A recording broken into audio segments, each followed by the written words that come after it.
Hello, everybody. I think this is working. If anybody in the chat could post something to say they're seeing me move, that would be great. My studio seems to say that I'm live, so I'll wait a second or two. Just let me make sure I've got things set up correctly here. Should be good. So, let me just... I've got chat on like 3 different things here. Hello! Okay, good. I'm online. Can you all hear me all right? This is the first time... I'm looking up here because that's where I've got my... see you in color for the first time in some time. Oh, hey! Well, that's true, because I'm in black and white on the Tuesday games. Hopefully I sound all right, and hopefully the music isn't too overpowering. If it is, I can lower it a little bit. So, yeah.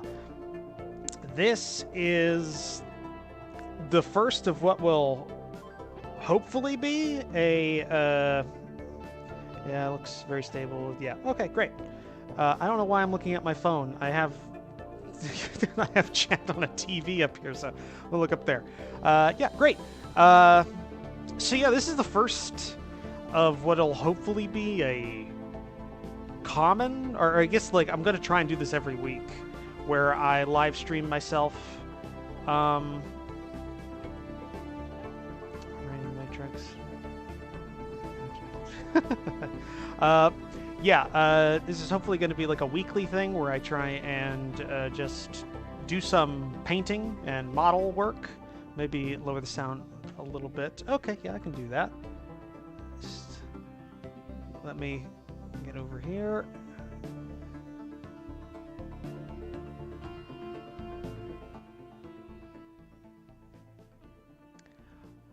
Okay, hopefully that's good, because that's quite literally... it sounds good. Nice sound balance. Okay, well, I'm putting it down a little bit. I'm going to bring it up 1 more percent. That wasn't what I wanted to do.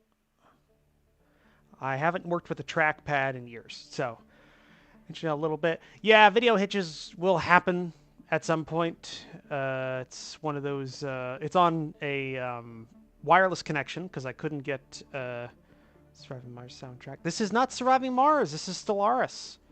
Actually, this is the original game soundtrack. So, though good ear, because that will Surviving Mars will happen, because I use only Paradox songs, like Paradox game audio for all of my streams, because it's they don't care if you use it. So. Now it's really quiet. I brought it up just slightly, so hopefully that works. I'm looking at the levels, and it doesn't look like it's super low. So, yeah. But yeah, this is going to be, hopefully, a weekly affair where I will just kind of show off what I'm doing at my hobby desk, and hopefully it will make me more productive. So, I mean, we can only hope, right? So yeah, let me go ahead and get things switched around here, because it's not just this camera. I actually have a desk camera. So if I can turn on my lighting, here we go here. Hopefully that looks good. I mean, it better, because this is a very expensive camera that I just put a lot of money into, so hopefully it's usable. So yeah, also, you can kind of see how everybody gets annoyed by me, because I talk with my hands a lot, so you get to see that now. Yeah, that looks good, and the transition between the two also looks good. Now I also see my overhead light here. So yeah, what are we doing today? We don't... I actually... I had planned to have a lot of stuff, like, pre-prepared, kind of like, you know, a good cooking show.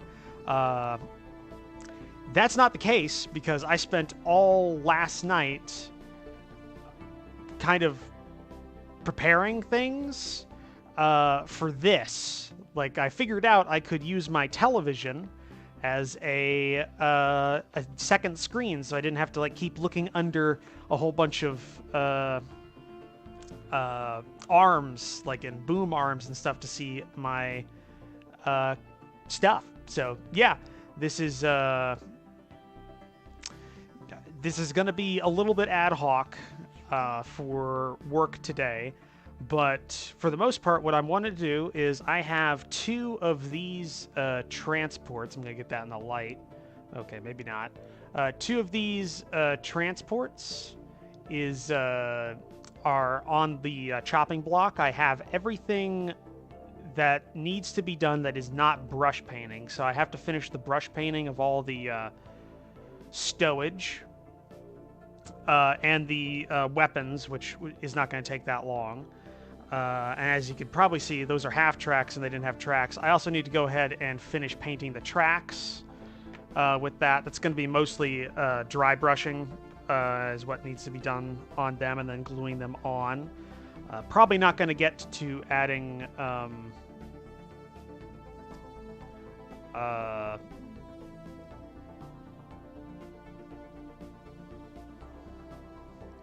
just sorry, I'm looking at the stream like health, but yeah, it's mostly just going to be dry brushing and then gluing them on. Probably not going to get to putting on pigments or mud effects or anything like that.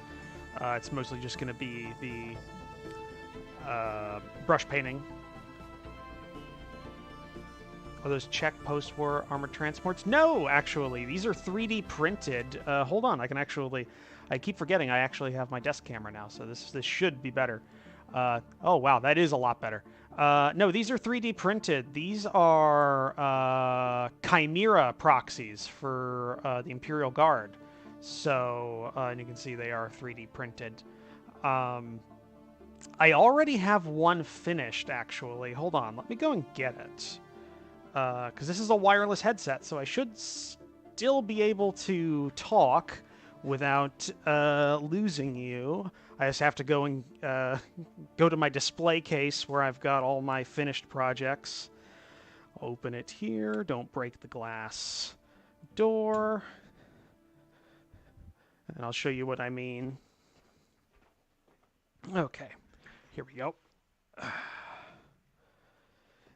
See, this is a finished example of one. It's the first test example. So I went ahead and did all this work as do a fair bit of 3D printing. I wouldn't have guessed those came off a printer. It's harder to tell on camera, actually. Like, I'm not sure. I guess this would be the best way if I can get it to focus. Everything's reversed, and can I get it to focus? You can kind of see the stair stepping on the hood a little bit, but it's hard to tell with all the paint on there. You can definitely see it with the chipping right there, that there's that's stair stepping. Yeah, that's about the only way you can tell that, and the fact that it's resin. Come on, there we go.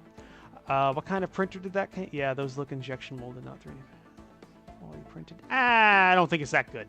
You can definitely tell when you have it in your hands, because there's a couple of artifacts that you can get used to seeing if you use a lot of 3D printing. This came off of Elegoo Mars 2 Pro, actually. This was basic settings. I didn't change anything. It's literally just what they recommend was the print. So, yeah. We've got that one finished. I need those 2 done. And then after that's done, this whole project is has got 4 more, actually 5 more vehicles to do. 4 of them are Leman Russ proxies, and 1 of them is a proxy of an Avengers Strike Bomber. All of those are going to be 3D printed as well. In fact, I've got the test print. I mean, since we're just talking here, I'll just go ahead and bring this out. This is a test print. It's not going to be painted or anything because there were mistakes with the printing. But this is going to be the Leman Russ proxy that I'm using, and you kind of get a theme going on here. This is I lovingly call it my Tiger Russ. It's a Leman Russ proxy that's modeled after a Tiger 1. So they're actually the same. Like it's WYSIWYG. It's basically the same size. So this, if everybody's okay with it, like this doesn't provide any advantage or anything. But yeah, this is what I was wanting to use for my guard army. So I've got 4 of these that I need. There's what am I at right now? I've got 3 that I'm printing off right now, and kind of like a chain. I'm doing all the plates for one, and then doing another and doing another. I've got 3 that will be ready to go probably by next week, and they need like they're going to be the basic ones. Then the last one is going to be the tank commander. I forget what it is in the Imperial Guard. I think it's the oh, what is it called? Is it a tank veteran or commander? I'm not sure. Either way, so yeah, it's going to be 3 basic ones and a comically sized gun. Yes, it is comically sized because this is a Vanquisher cannon and it's magnetized. Actually, the print comes pre-magnetized for most everything on it, so you can have sponsons on there if you don't want to, or if you do. All the guns are magnetizable. So yeah. Or did you upgrade the transmission? Well, it's a Leman Russ, so I mean it's bad in a lot of ways, but good in others. Because let's be honest here, the Leman Russ is a stupid tank, but I actually think this would be better because it's not a World War I rhombus track design. But either way, that's kind of the. This is just a test example printed with basic. What was it? The Elegoo Mars Gray. Speaking of bad transmission, it'll happen, Trinix. I can't really do anything about that. It's a wireless connection. It'll happen every so often. I'm not dropping a lot of frames, though. I'm only at about 5% dropped, which isn't that bad. It's just happening kind of all at once. So, yeah, just keep that in mind. Hopefully you're not losing a huge amount of anything. But, yeah, this is just a basic Elegoo Mars Gray, which is way too brittle to use as a game piece. So the regular ones that I'll be using in just like these are printed in ABS like ABS like resin. So that's what we're doing there. So all right, let's go put this back on my to-do shelf, which has a lot of things to do. Okay, so let's actually start getting to work, right? Let's get some stuff done here. So, like I said, kind of the first thing I really need to do. Yeah, it's definitely watchable. Great. Okay, that's all I'm really looking forward to. As long as it kind of works, I'm okay with that. Okay, so first thing we're gonna do today. Wireless connection have a tendency to be yeah. Well, yeah. The problem is I don't have a wired port on the laptop I'm streaming from, so it has to be wireless. So it's kind of stuck that way. So these are the track links. It just comes in one piece with all the road gear and everything in there. And wouldn't hurt the experience to lose a couple of frames video like this. Yeah, no, like I think my average is about like 10% frame loss for like a 3-hour stream, which brings it down to I'm streaming at 30 FPS, which means it comes down to like 24, 25 FPS on average, which is totally watchable. But yeah, it's all molded in one here. I've done, if you can see, I really need to get used to this camera. If you can see, I've already done, I'm going to do Arma, see you later. Oh, see ya, oddball. You can see I've done, yeah, if it works, it works. I've done chipping. Like, I've done the base coat, chipping layer, the Dunkelgelb color, and I've done chipping on it, so it looks like they're used. And then the prime coat on the tracks here, this like oxide red. So yeah, this should be good to go ahead and just dry brush gunmetal on it, is the plan. Just like I did with these, I just dry brushed gunmetal, and it looks like they're kind of like polished off with the interior bits that don't touch the ground still in the primer red, which primer red is actually how German track links were supplied. They were just oxide, they were just like an oxide red color, and they only became like metallic and browny and stuff like that when they started rusting after being used for a bit and being submerged and all that. So yeah. Okay, well, let me go ahead and scoot over here. I'm going to get myself... One thing I always use here is when I'm going to be painting anything that is not finished varnishing, I always use some nitrile gloves to handle it, so my finger oils don't get all over the actual piece. It's a nice tip for you all. Okay, so we're just gonna get some paper towels out here, and I need gunmetal. I need a gunmetal right here. Pretty sure gunmetal. Now, what you're not seeing outside of this frame here is my obscene amount of paints. I have, God, what is it? Hopefully this also doesn't screw with the camera. I'm going to use my paint shaker here. That's probably being picked up on the mic a little bit, but that's just my paint agitator. Definitely have to use it with metallics, because metallic paints always separate. Give it a good little while here. Okay. Nice and homogeneous. Give it a nice shake. And then let's just put some gunmetal right there. It's way too much, but I'm gonna have to mix it on there because it still wasn't totally mixed. So let me get my preferred paint mixers here.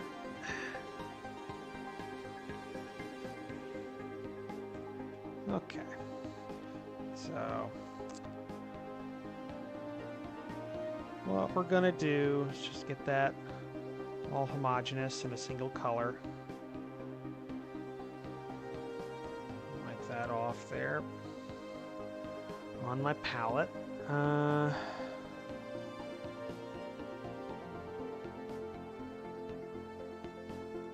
Yeah, this one should work. This is just a makeup brush. If you don't know, this is basically the best dry brush you can get. Just basic makeup brushes.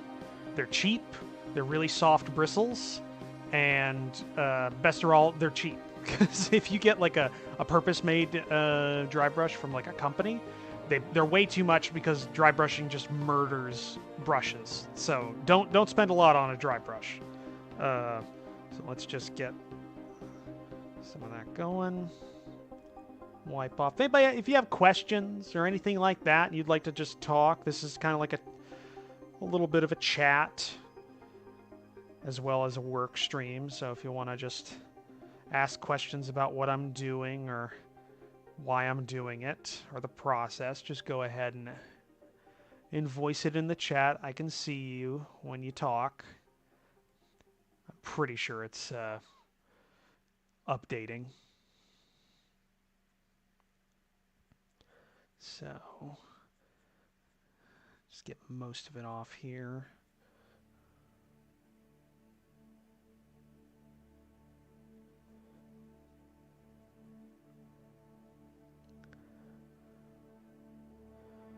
Let's just get the metallic on all these pads here and a little bit on the bits inside, but doing some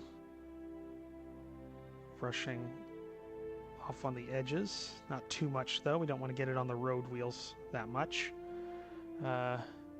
This kind of content. Oh, well, thank you. I have been doing YouTube for almost since 2005, so I would hope that I have at least some sort of screen presence. Also, my job is technically like public relations and things, so yeah, I hope I have some aptitude in this. But yeah, we're just going to go ahead and get most of that off and just keep dry brushing here. It doesn't take a long time to do this kind of technique. You just kind of get a feel for it, how much you need on the brush. And it varies depending on what you're trying to do. This is a pretty heavy dry brush, so I'm not taking off as much as I normally would.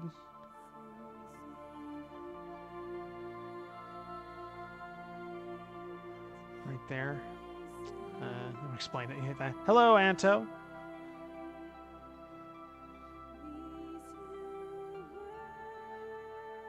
So yeah, I'm trying to see. Hi, how are you? I'm doing fine.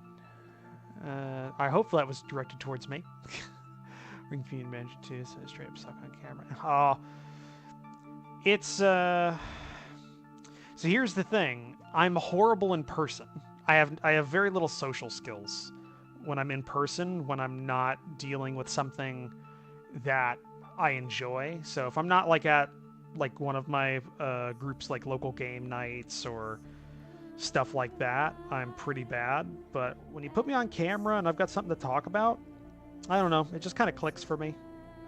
I don't know if that's like, I think it's like a learned thing. You can definitely get better at being on camera the more you do it, so it's not that big of a deal.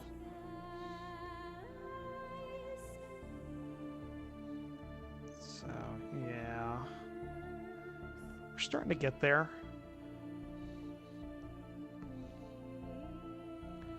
Yeah. Some it comes more natural to others, some doesn't. Yeah, I mean that's true.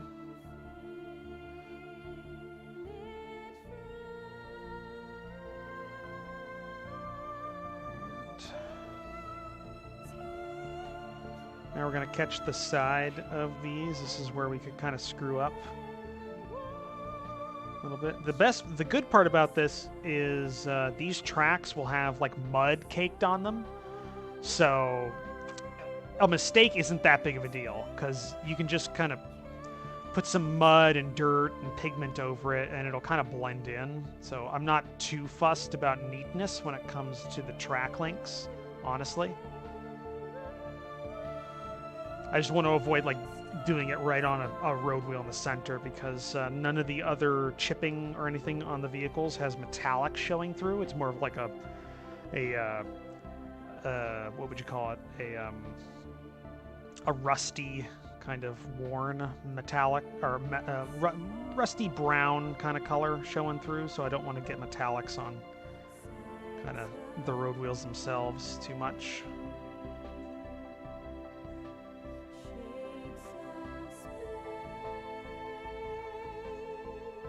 Okay, that's not looking too bad. I'm a charmer over text, but the second the voices or faces are in the mix, I completely forget how to interact with people. Yeah, see. I'm bad over text. I can't convey what I mean. Yeah, with text, I'm bad. I honestly am. Which is kind of a bad thing given my job. But I'm getting better. I'm getting better at it, so.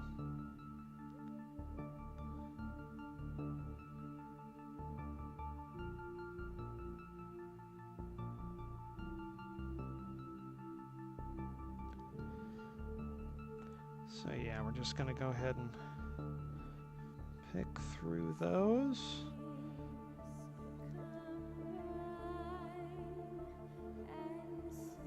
What I'm trying to simulate here is the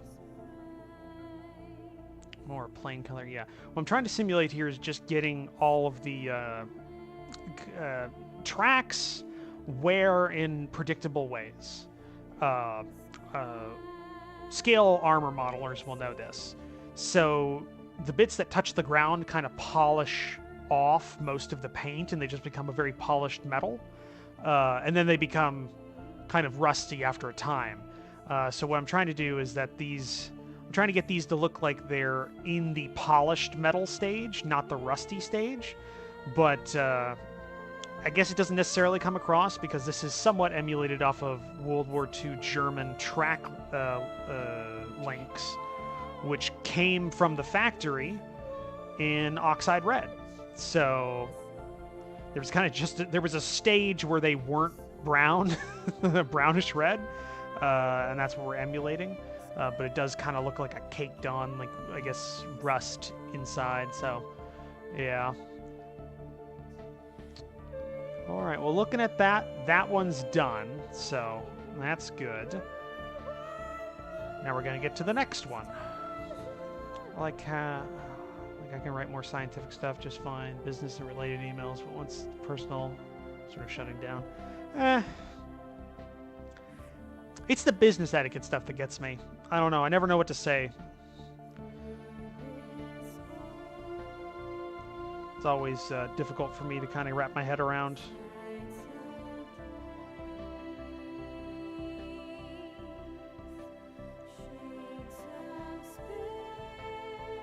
Oh, if you're wondering, over here, this is my wet palette, which I probably need to put some water in because it's been since last night since I actually put water in it. It's got a decent seal, so it's not dry, but you want to keep it fairly wet.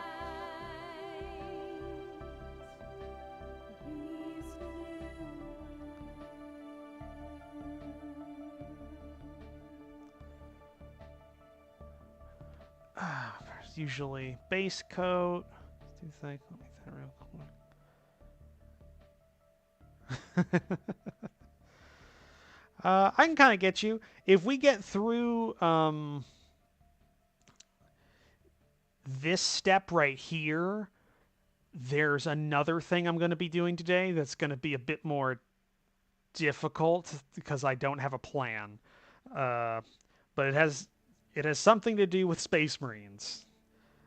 So we'll see how that works. And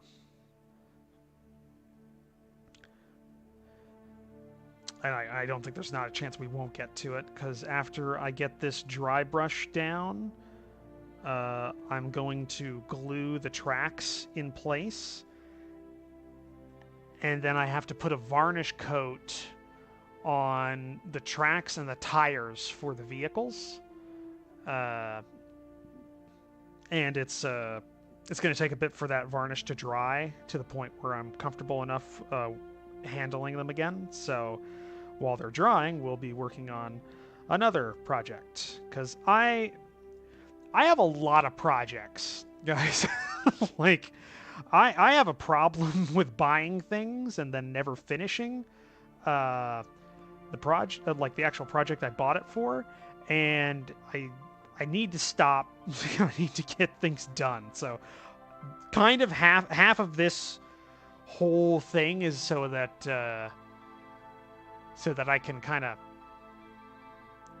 focus on something a bit more and actually finish a project.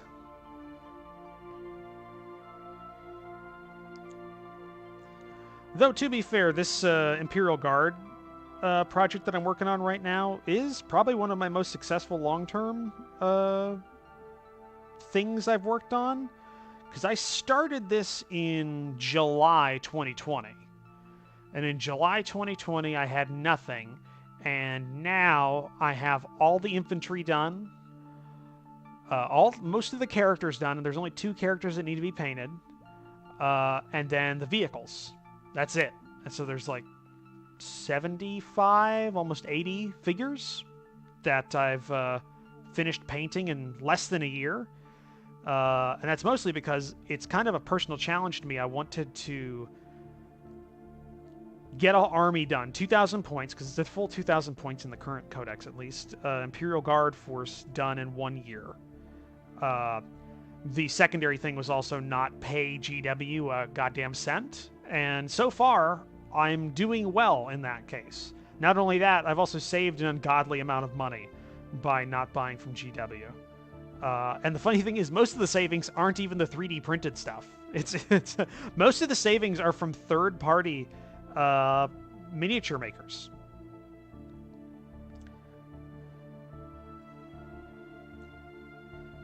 Yeah, sorry, I just had to get through that. That looks good. And what I mean by that is I've been, let's see here, I haven't looked at the chat in a while. Always amazes me how you can make a project look better by deliberately screwing up. Yeah, no, actually, yeah, that is very true. Let's see how that works or it's confirmed. I only own 5 Orc Boys.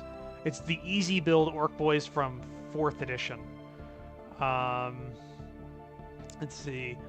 Well, I'm trying to have a theme with my vehicles and characters, which helps me painting a lot. That does help. This is all, like, all my stuff for the Imperial Guard Regiment is a theme-based thing. So it's all based off of World War I, World War II, kind of German colors and the paint schemes, as you can probably tell by this camouflage and the Dunkelgelb base color. As I know that feeling, pile of shame. Yes. Oh, do I want to show mine off? I've been so confused with being good at my new job that I haven't had time to paint in months. Bunch of prime Necron warriors stare at me judgmentally. Crazy. Okay. I know. I've gotta. No, Trinix. No. Oh, I want to finish this, but you're getting me off track. No, I've got to do this. I gotta do this because it's so big. It's so big. Okay. You say that about model makers. You say that, but hold on. Do I still have a? Yes, I do. Okay. This is my to-do shelf. This is all just stuff I haven't finished painting. It takes up 3 shelves, which is boxes, and built models. Okay. This is where I got all of my infantry for my Imperial Guard army. This is from War Games Atlantic. It's their Raumjäger infantry from their Death Fields line. This cost $10 cheaper than 10 Imperial Guardsmen, and you get 30, or you get 24 minis in this box. 24 minis for $10 less. It's not model makers that are having problems. It's GW that, and they do it to themselves because the margins on that. Hey, Lambert, the margins on this, and the thing is, these guys nowadays, the price has remained the same. They make their they injection mold all their plastic and everything in the United States. They're not even outsourcing to China. This is all in the U.S. now. I mean, I think when I bought this, they were in China, but now they've moved all their injection molded plastic to the U.S. So this is a full U.S. production, and it's still $10 cheaper than less than half as many guys. So, yeah, it's like a big. It's not that it's not that the injection molded plastic can't compete with STL files. It's just that. How bad are the mold line? They're not bad at all. That's the thing. I almost have to do nothing. They're better than GW. Hold on. Okay, I guess we're getting into unbox territory now because I can't resist the urge to go on tangents. Okay. You get 6 of these sprues in the box, by the way. They have 4 guys on each sprue. So if we bring this up, it's going to be hard to see the quality. There's a little bit of mold lines on like the helmets, but that's just a little mold scraper, like 10 seconds.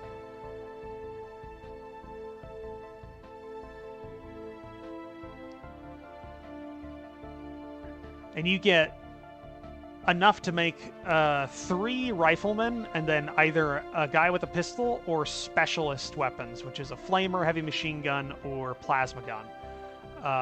And they paint up well. They look great.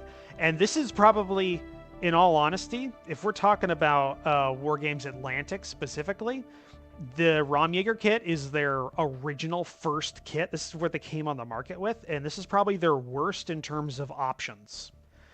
They have another one. Oh, yeah. No, oh, you have no idea, noob. No idea. No idea. The other... Okay. If you think this is a lot of heads, and it is a lot of heads, you have enough here that everybody can have a full face mask. You have a couple open face masks with helmets, and then you have a couple with fatigue caps, including two ladies as well on the sprue. War Games Atlantic makes another kit called the Grognards, which these guys are based off Germans, the Raumjägers. The Grognards are based off of French Napoleonic, all the way to like World War I kind of stuff. There are 180 something heads in the box. You get 20 figures, and there's enough heads in the box that you can make every model have the same head type, and that's gas mask and ungas mask for every type of headgear. That's Adrian helmet. Oh, what was it? It's Adrian helmet with or without gas mask. Shako with or without gas mask, and bearskin with or without gas mask. It's an amazing amount of heads. They're great. Honestly, check them out. It's an amazing company, and they just came out with a new one called the Bulldogs, which are based off of the British, and it's all 28 mil scale. Like it works totally with 40K as proxies. So how many? Like 180 something. Actually, it's a lot. It's a lot.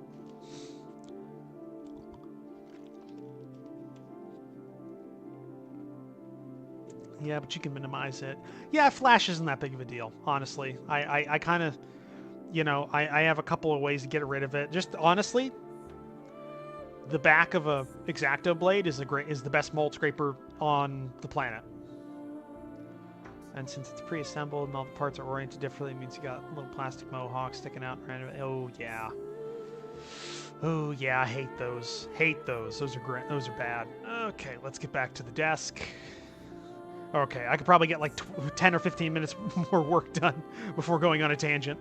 It's my my natural state. Field multiple armies. I mean, they're not all the same heads, though. It's with or without gas masks for 3 different types of heads. So I guess technically, yeah. It's also, from what I remember, the... Oh, hey. I think this is... Oh, yeah, it totally does. I think this resin had a little bit of a problem whenever it was printing. You can see it jukes a little bit to the left there on the top. Just a little bit. It's like a couple millimeters off. Huh. I haven't seen that before, actually. This is a brand new FEP sheet, so hopefully that's not indicative of something. I just need more practice then, because I have a rough time removing load lines clearly without leaving a mark on all stuff. Literally, the back of an X-Acto blade, not the front, not the cutting bit, the dull side of an X-Acto blade is essentially the best mold line remover you can have. It'll take it off without cutting in and won't leave much of a mark.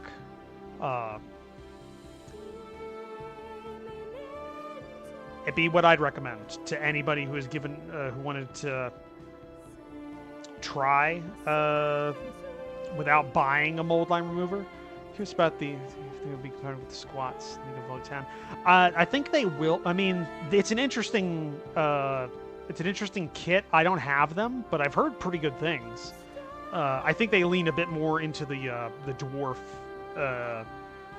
side than the grot side. Which orientation do you print the tread in? I've had issues with parts deforming while hanging off the print bed. Oh god, I don't remember. I didn't, this was all pre-made, like I didn't make the supports for this. The guy who makes the design, it's all pre-supported that he provides, so. Yeah. Oh, I guess I should probably say, these 3D prints and the Tiger tank and these transports, all those are from the same guy called Grim Prince. He sells his prints online on like a couple of different websites. They're really nice. He's got a whole line of German-themed guard proxies, as well as as well as Russian, a couple of allied ones. He's just started doing some French too. He's got like a Lehman Russ proxy that's modeled after a Char 1B from World War II. It's actually pretty cool. I've been thinking about picking that one up, and I think he just literally yesterday or the day before last released a Renault FT17, like Grim version of it, which I'm not sure what you would use like as a proxy for, but it's cool. You could definitely use it for something like one-page rules.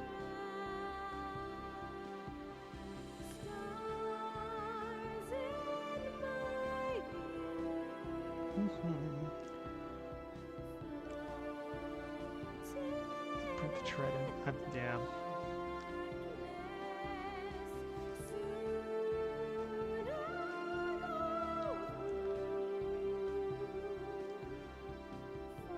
Huh. I'm just looking at my stream stats right now, and it's actually I don't want to say it because it's gonna change if I say something, but actually I'm having better averages in terms of frames lost than normal, because I'm only at 3%, which is a hell of a lot less. But I've only been streaming for 42 minutes. Jesus, it's already been 42 minutes. Does not feel like it. It feels like I just started. Okay.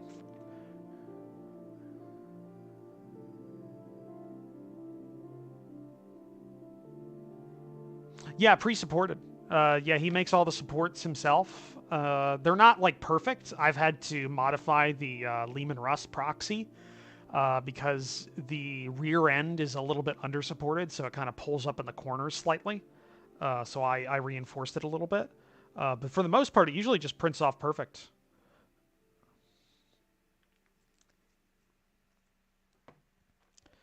Okay. Last tread.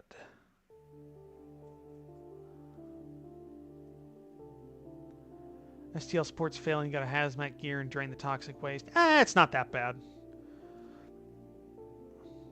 I've got a nice respirator and some, and I keep like a big box of nitrile gloves down here already. Like I already use nitrile gloves like all the time, and some eye protection. And it takes me, I don't know, when I have to drain and take a failed print off if it's like sticking to the FEP or something like that. It takes me, I don't know, a couple of minutes. It's not that bad. I guess once you just kind of get over the fact that, you know, I mean, it's bad stuff, but once you get used to working with it, it's not as bad, I guess is what you say. That probably doesn't make sense as a sentence.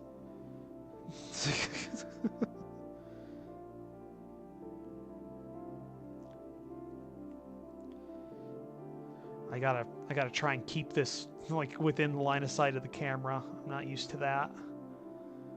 And not block the view with my head.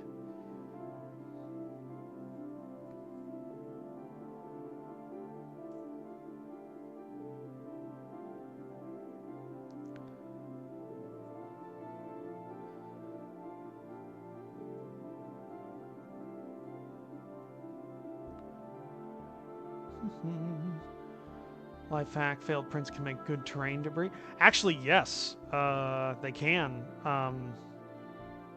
I've got a failed transport here, like one of these transports that from a long time ago. I'm thinking about taking it to a belt sander and kind of like bringing it down slightly so it can be used as like a half-buried transport in the ground. I don't know if I'm going to do that yet or not. I got a lot of terrain I need to paint, as well as kind of everything else I need to paint.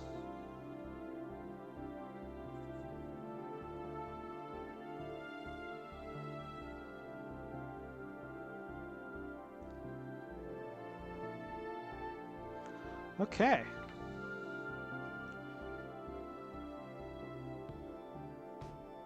Tank that got mantled by explosive. Okay.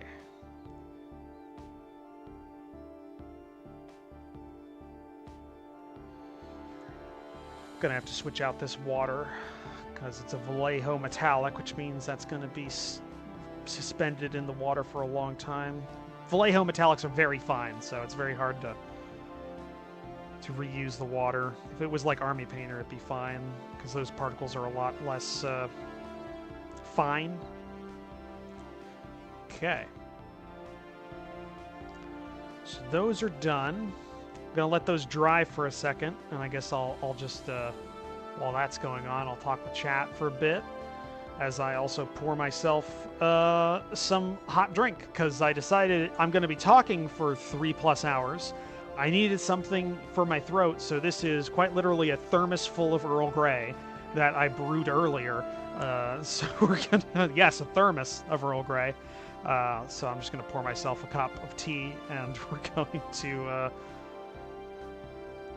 just talk amongst ourselves for a minute or two. That is still piping hot. That might still burn me.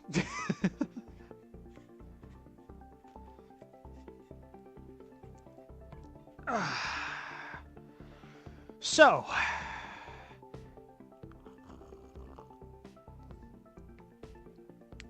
don't put that on my cutting mat. I've already heat damaged a cutting mat before. I don't want to do that again. So while I wait for that to kind of set and dry, because I don't like to touch metallics, at least for a couple of minutes after they're done, even dry brushed ones. Does anybody have any like questions or anything for me about processes, projects? Do you want me to show you anything? I've got a lot of stuff sitting around here, so I wouldn't mind it.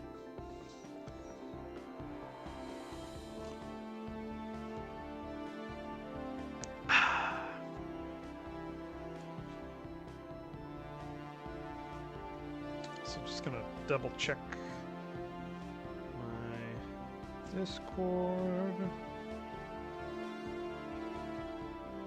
Okay.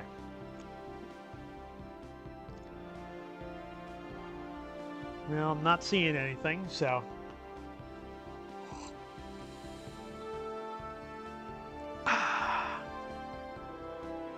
Ooh, I did forget one thing, actually. Which really sucks, because I wetted that dry brush, so I need to get another one. Basically, I have some spare track links on the front of this vehicle, so they need to be dry brushed as well. What kind of genres do you enjoy working outside of historical and alt history?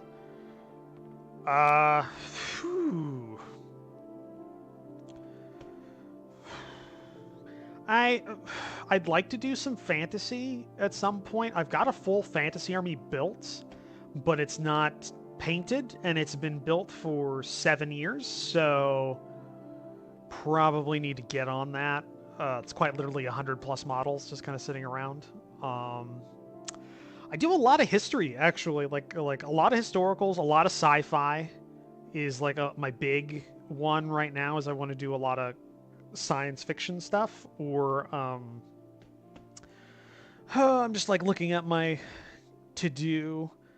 Like, if I'm listing off the genres I have in my to-do shelf right now, I've got some 40k armies that need done. So it's I've got a Tau army that's built, but only one squad's painted, and I don't want to work on them because originally when 9th edition rolled in, they were super underpowered, so I kind of just lost interest, and now they're kind of overpowered, and I have again lost interest because I want to play a balanced army, for God's sakes.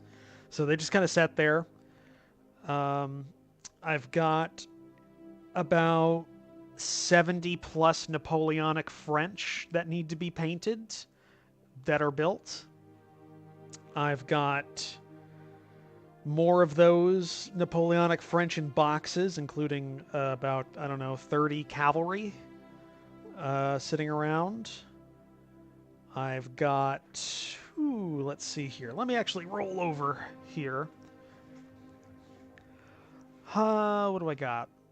I've got I guess this would be Cold War, essentially. It's a warrior APC from Trumpeter. It's a 1/72nd scale model. I wanted to do some scale modeling stuff, but I'm waiting for a stowage kit, a resin stowage kit, to come in the mail. I ordered off eBay, so it's on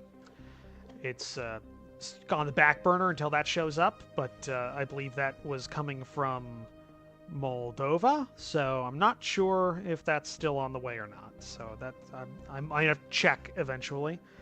I've got a Ford Mustang, a 1971 Ford Mustang, 125 scale, and a 125 scale 1953 Ford pickup truck.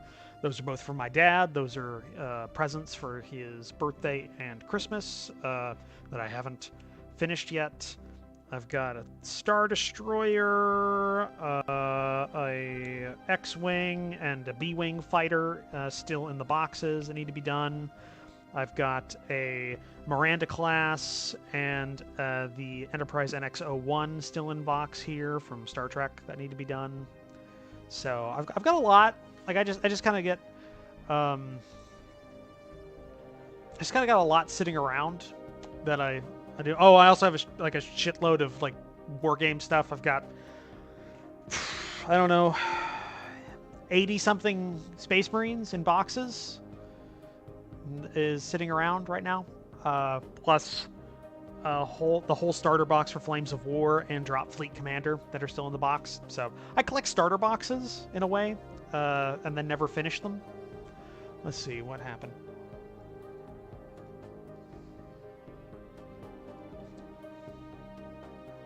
Too awkward for TTRPG? Ah, nobody's ever too awkward for TTRPG. I mean, I GM for life, essentially, and I'm pretty awkward.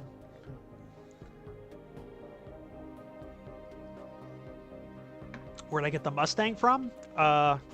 Ford Trucks and Napoleon. Give a Transmill kit bash. God, no. The Mustang... let me see here. I think I got this at Walmart. Our Walmart, like every Christmas, they have just like a big display, like in the center, like near the toy aisle, but not in the toy aisle. That's just model kits, and they have some like that's where I got the Star Trek like ships from as well. They just have a random assortment of things. But this one was just kind of sitting around in that little display. It's an AMT 007 1971 Ford Mustang Mach 1. I'm planning on painting this up basically like the box art, like a candy red, like a candy coat red, with a full interior is what I'm planning on doing. So I don't know. It's something for my dad. He likes Ford. I don't care about cars or trucks, but I usually weather all my stuff. So having something that's not weathered and fully like out of the showroom would be like a nice challenge. And then the Ford truck is like a 1953. It's like one of the old Ford trucks. It's got a you can build it as a service truck, and I kind of want to try my hand at that. I'm not sure though. It's kind of up in the air. I have a lot of things on the back burner, as I said. So yeah, sorry, Canada. You're cool as hell. So that makes GMing touch easier. That's not true. That's a lie. That's a lie. I love sniping. I hate most about the future is not being able to tell if somebody said R Walmart or r/Walmart.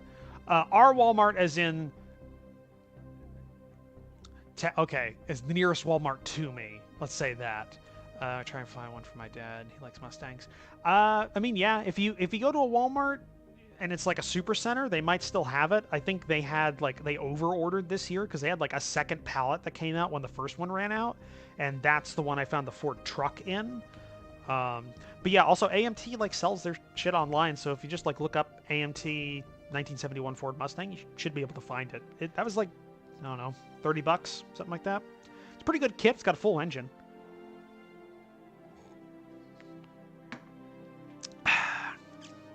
Never lie. Tis a problem. Okay. So, right. That's what I was gonna say. I need to go get another dry brush, which means I just need to get another makeup brush. I have about 20 sitting in a little storage place, so just get another one of these, and I just need to finish up that last track link that I forgot before I went off on a tangent. Because hey, it's me, guys. It's it's a roach. I go off on tangents. It's what I do. This one I actually do have to be somewhat careful of, so I got a smaller diameter dry brush, so it's a bit easier.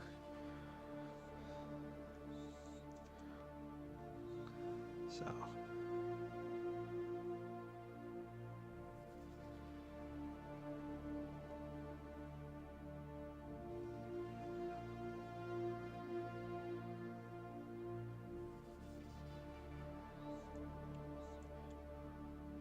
This one doesn't need as much wearing down or weathering down because, as we said, these would have come from the factory. I mean, if this was a real, I guess not a real, if this was modeled after a real German half-track, these would have come from the factory oxide red, so they wouldn't actually have a lot of metal showing through, but just for my purposes and the fact that this is a Grimdark Imperial Guard proxy, I want to give the impression there and there. That's all it needed. Literally just a tiny bit. Right there. Cool. Okay, so here's another test. I need to spray varnish on the tires for these transports and the tracks that we've been working on. But I'm on live stream, so I don't want to just go off to the side and you guys not see anything. I'm just going to cover this up. Actually, before I do that, I definitely need to put some water in here. I can see the dry edges. So just put some water. Corner there. There we go. So, I had enough forethought to make this camera pivotable. So we're going to see if I can get a shot of my spray booth as I spray here. So, fingers crossed this does not break anything. Because I didn't have things tied down last time I tried this. I definitely need to. So, let's see. You know what? Before I just show you my floor, I'm just going to... It's going to be awkward either way, but we're just going to do this. So this should just go right around here.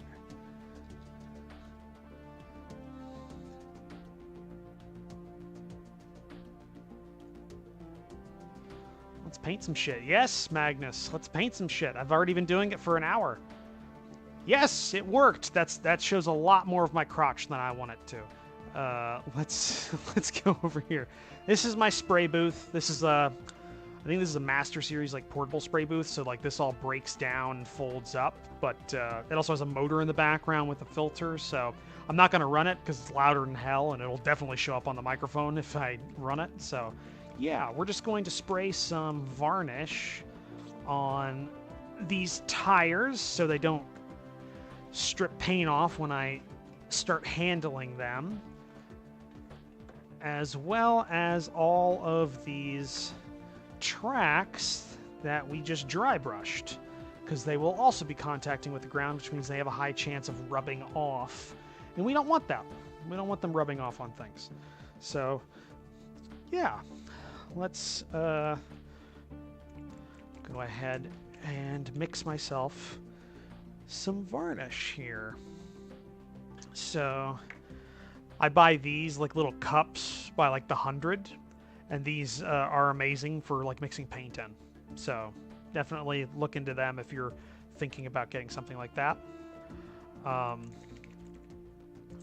I use, for my varnish, just so it dries somewhat quickly so it's workable, is I just use basic Vallejo matte acrylic varnish. It's not as good as their polyurethane varnish, but it dries in like... it dries a lot quicker, which is kind of what I want. I need this to be workable within, you know, like an hour or less. So that's kind of what... That's kind of the reason I'm using it, let's say. And then we just get a little bit of airbrush flow improver here. We're just going to put quite a bit in that. We don't want this gumming up the works. And then go ahead and get one of my little paint mixers.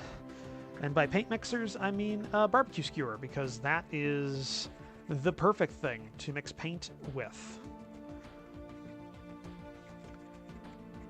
So how's everybody doing out there? You having a good day? Having a good Saturday?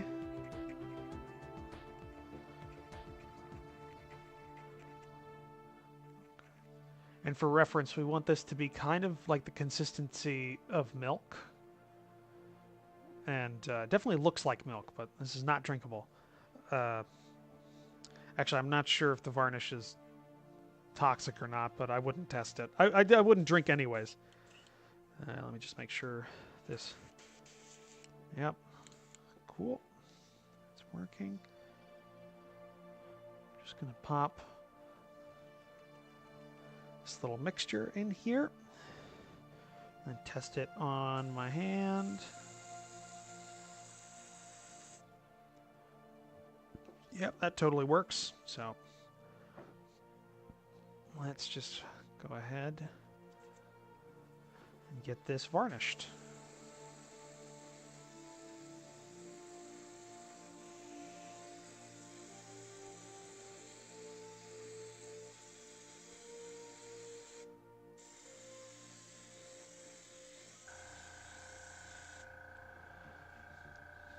Let that dry to the touch a little bit before I place that on the ground.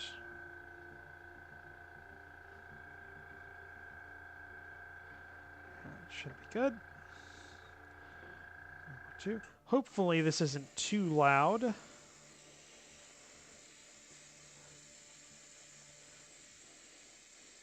I did some tests on Discord, but I did not figure into the fact that Discord has an automatic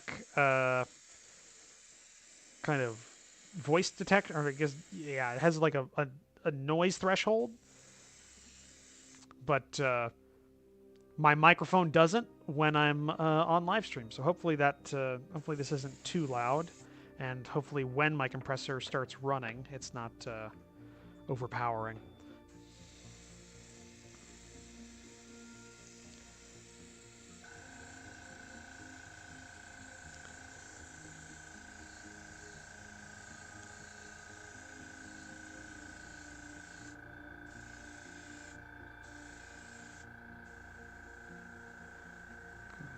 Give that some air to dry. Cool. It's not loud at all. Far from it. Banjo sadness.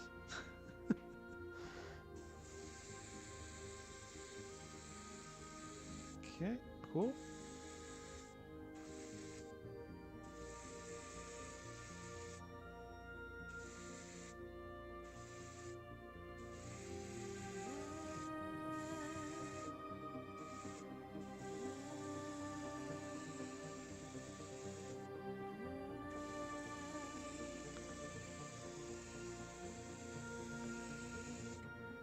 Okay.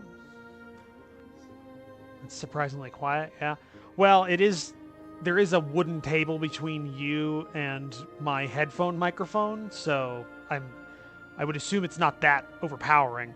I would hope so.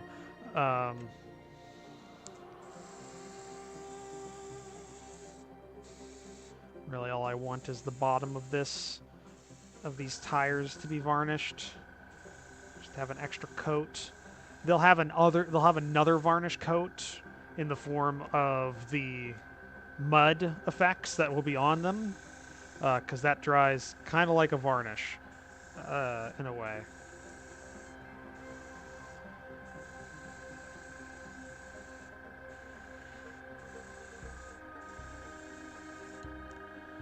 Okay, and we'll just go ahead and get that sprayed a little bit as well. All right. And there we go. Varnish applied in less than, I don't know, what, 4 or 5 minutes? Less than that? Just going to go ahead and clear out the airbrush because I might have to use it again. I'm definitely going to have to use it again. The best tool ever made for painting vehicles.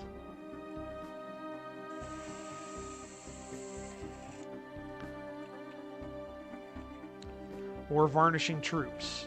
Or prime coating things. And honestly, it's just you want one. You just want one. It makes so many things so much, like, a lot easier.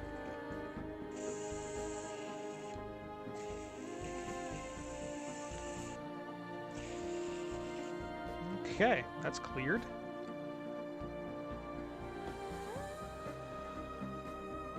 All right, now to shift you all back. I'll just go ahead and that. So this goes right there. With one thing I gotta go ahead and get, because it's a screw-on mount, which means it's, if you push it one way, it's not gonna, it's gonna loosen. So I had to get some of these pliers to manhandle the mount. Okay, I think I actually got the exact angle again. So that's surprising. Gonna be picking up some orcs soon. Can't wait to start painting. I'm looking forward to seeing how you do, Ben. I haven't, like, have you painted before? Like, at all? I don't remember if you said you were ever, like, you know, a painter. Okay, I did not get the one.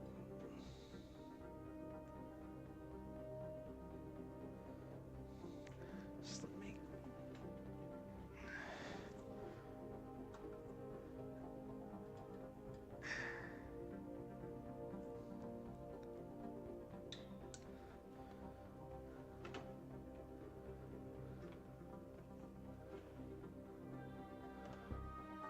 Is Stellaris music playing? Yes, it is. Because I won't get copywritten. It's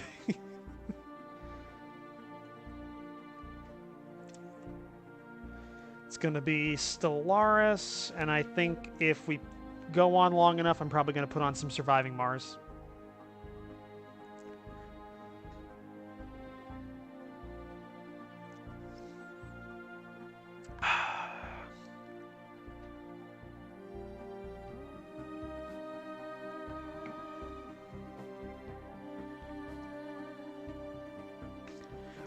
Okay. Whew. Just gonna go ahead. I'm like 2 minutes thinking it was coming from my computer. No, it's a background track, because I know I hate it when I watch somebody streaming that has like dead space, like, in the audio. Like, not just noise for noise sake, but like doesn't have anything going on. And I know that I have breaks in my speech, like, a lot, so I would rather I would rather people listen to something, and, I mean, Stellaris is an amazingly nice soundtrack, so why not? Right now I'm getting some blue tack together, because I have a model I got some models I've got to put onto some of these little bottle cap things for my paint handles. So... are going to be the turrets for these transports, because they have stowage on them that I want to paint.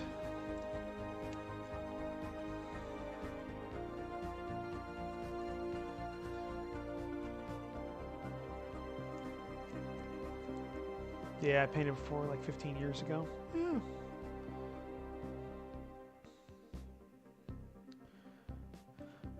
Quite a long time when I went to art school.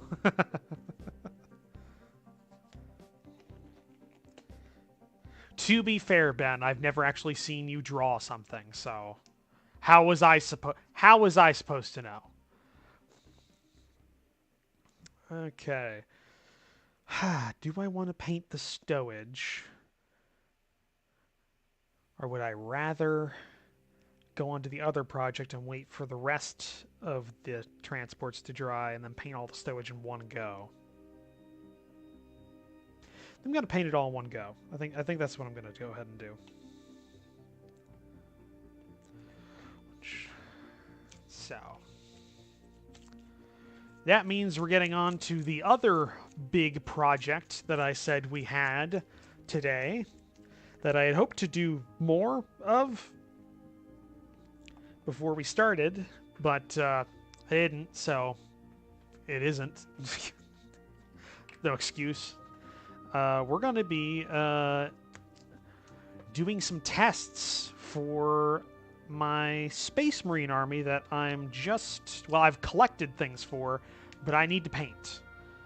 I need an actual paint scheme, or at least a method, a painting method that I want to use for the army.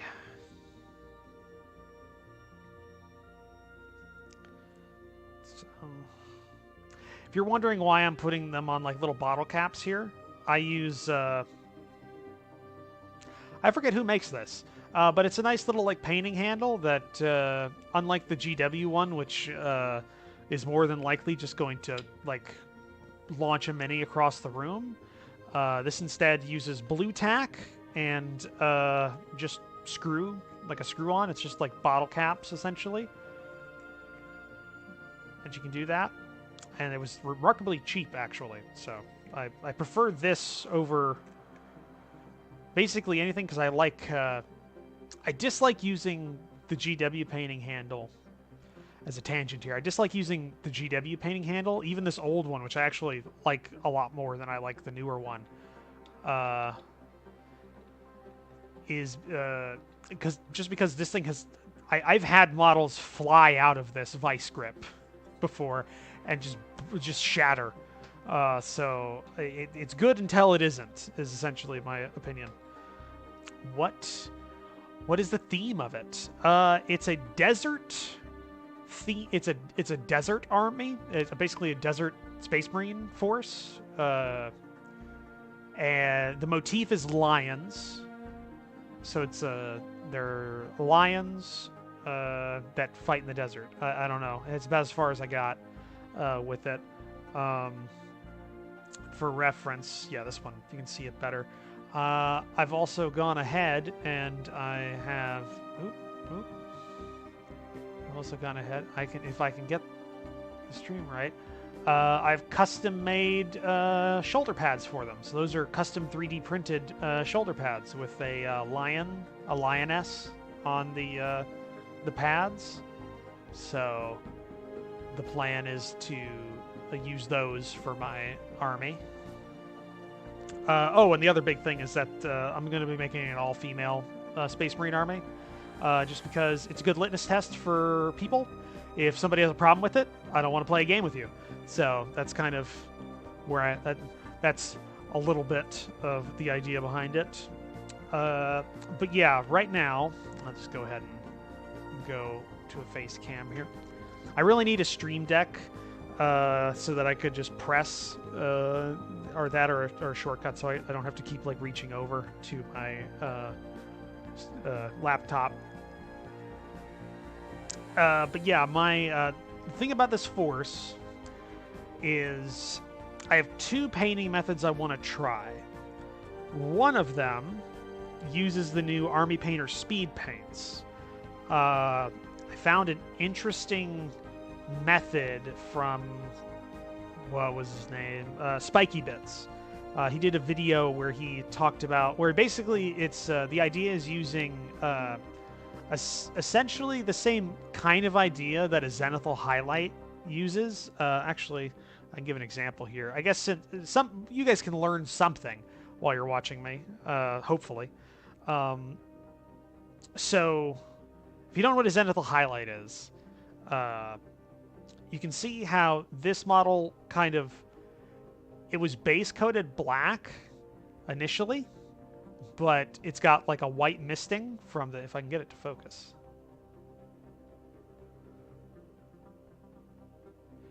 It's got like a white misting on the top that the higher it gets on the top regions, the whiter it gets. And then on the bottom, like if you look at it from below, it's still all black. That's a zenithal highlight. That's a good way of, like, if you're using really light layers of paint, it'll give you like a natural, like it'll naturally highlight the upper layers and make them a little lighter. That's pretty basic. This method that Spiky Bits presented was, instead of using just a zenithal, which it starts out as, instead going ahead and making it a values added highlight. So what you can see here is that it was base coated in black, as was the other one, but it's been given a misting of white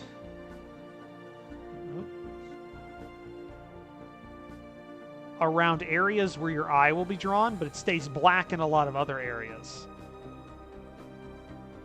So essentially, it's a way of making the highlights pop more. Now, this already had the metallics applied, because I got a couple of steps in before I stopped last night, because it was 12 o'clock at night, and I needed to sleep at some point. So the idea behind this is I need to put a wash on this, let that dry, and then you add the speed paints on top of it, and it should create a natural gradient because of the way speed paints work, between light to dark, that's visible on the layer. I want to try that. Problem is with speed paints, zenithal highlight is hitting the model with a brighter primer undercoat in specific direction as zenithal.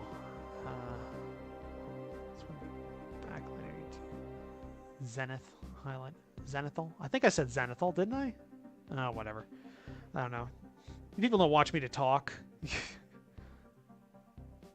The problem with that method that Spiky Bits presented is the fact I wanted to do... I see there will be coatings in here in chapter.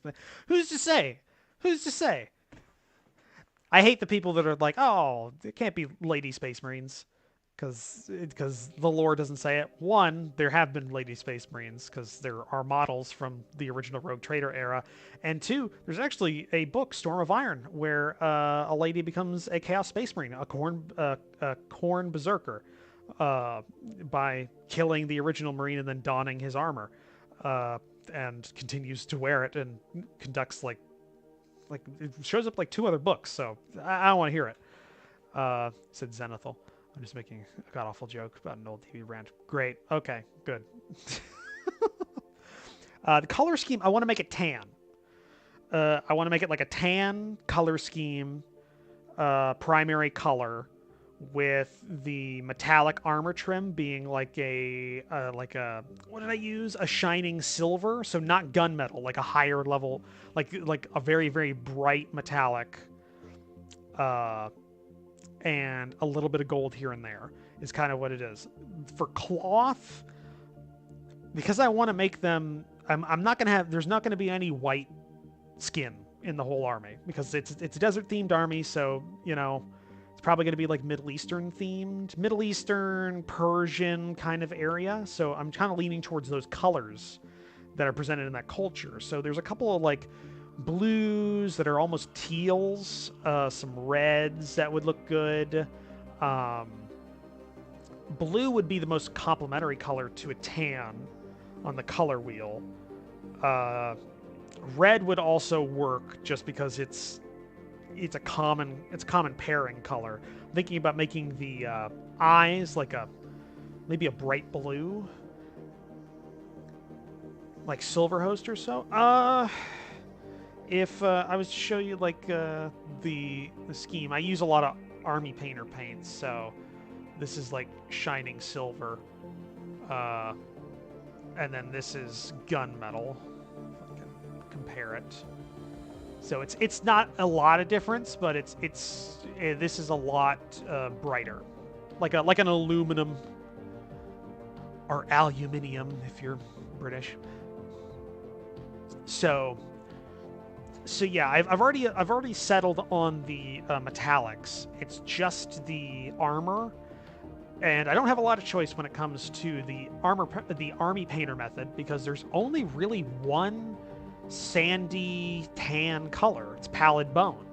So I'm going to try that, but I have another one that's a regular zenithal highlight, and this one I'm going to paint in a different method. This one's going to be a bit more traditional, but still speed painty.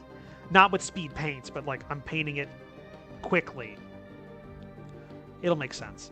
I'm probably going to be using the airbrush as well with a really light coat of maybe Banshee Brown from the Army Painter line, just because I wanted like a darker tan, but not a mustardy tan. If you know what I mean, like you can get like dark tans are hard to come by that aren't mustardy, which have like a little bit more yellow than they should, or yellowish green color. So yeah, okay, that's the end of that. So yeah.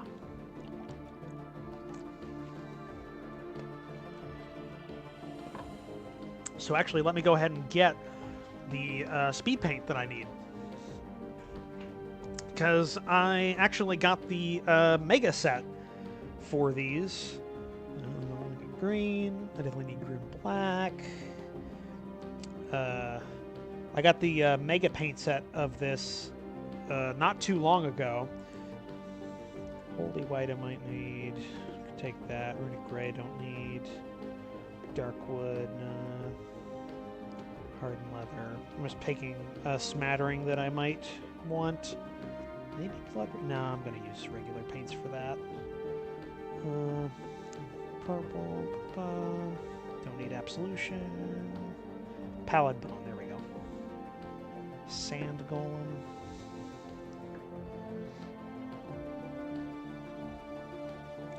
Okay. Just go ahead and pick these up. Okay. I have way too many paints, just in general. I have something like... Oh... It's well over 200 at this point, I would think. Yeah, it's got to be well over 200 paints that I've got sitting around in various different areas from like 4 different brands. So, pallid bone. Dark wood is definitely going to be the dark wood. Dark wood's going to be the leather. Maybe not. Okay. Let me just check something here. I know there's a chart of the various different speed paint colors. I just want to make sure I'm not mixing up 2 of them.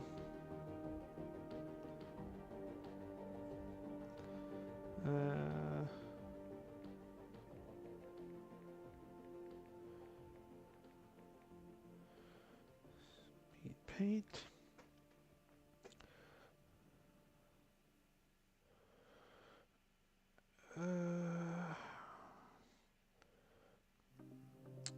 It's somewhere around here. Here it is. Got it.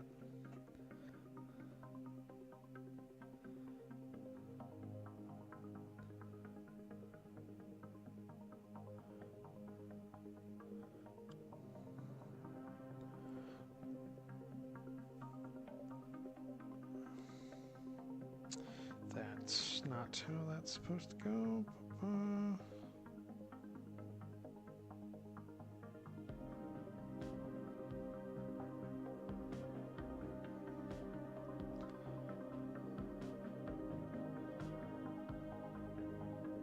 Okay, there we go. Found it. Yeah, tell me about it. It's my pile of paint. Shame. See, I use most of my paints. I do. I honestly do. My problem is that I gravitate towards a certain, like, area more so than others. So, how to say this? Because I'm such a historical war gamer, like, kind of first, I don't use a lot of the brighter colors. A lot of my colors are really muted. So, you know, there's not a lot. I don't use a lot of things like I don't know, random color picking up right here. Like this Void Shield Blue from Army Painter. I don't use that a lot. but I'll use dark Prussian blue, or even like if I'm using Army Painter, crystal blue or something like that, I'll use that. But yeah, the really bright stuff I'm not as big into. I have a lot of browns, a lot of tans, a lot of earth tones, a lot of earth tone greens. I'm starting to branch out a little bit. I'm trying to, at least. So, okay. Yeah, I want to use Pallid Bone as a sandy color, like a sandy tan color. Sand Golem's a bit more browny tan, so that's what we're going to do. But before I can do that, we actually need to work on, we need to do one other thing before I can get to that point. So we're going to go to the next step here. So this has had a prime coat of black, a value-added highlight with white ink, because it's the best. Honestly, this is the best way of putting white on a model is white ink. It's hands down. If you have an airbrush, use nothing else. That was put on there. There was a few cutbacks with black, and then I added the metallics. The next step for this is a pretty an odd application. So dark tone, which is a dark kind of maybe add some white here and there. Maybe add some white here and there. Maybe. But we have dark tone, which is a black wash, but putting it on there by itself would be way too overpowering. So to make this better, thin it out a little bit and make it flow but more. This is kind of a special mix of, I don't know if you can see past there, this is glazing medium and flow improver and a 50-50 mix. So 20 milliliters and 20 milliliters together. And if you want what glaze medium is just kind of, it's just paint medium without pigment. So if you wanted to do like glazing, what that is like you add glaze to a regular paint, and it'll thin it out, but without separating the pigments as much as like water. So it won't change the properties of the paint; it'll just thin it out. It's really good for glazing, essentially. It's hard to explain if you don't know that term, but yeah, basically we're going to do 50-50 mix of this glaze medium flow improver to this dark tone, and then we're going to put it on this model to really kind of bump the shadows a little bit and kind of make it pop more. So that's the plan, at least. But I need a painting. I need a mixing area, so I need to go get one of my mixing cups.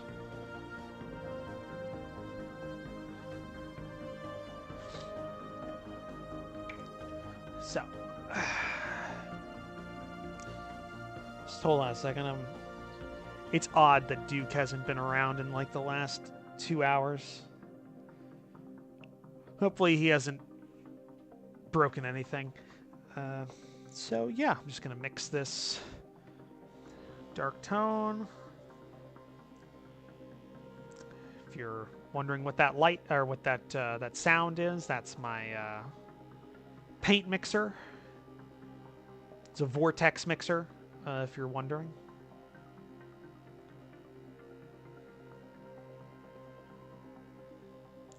We're probably gonna add, I don't know. We don't need a lot, so I'm just going to kind of eyeball it. What about 50-50?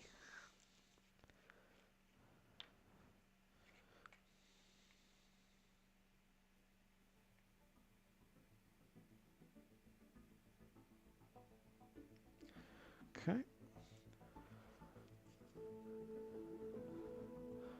And then this, which definitely needs some mixing.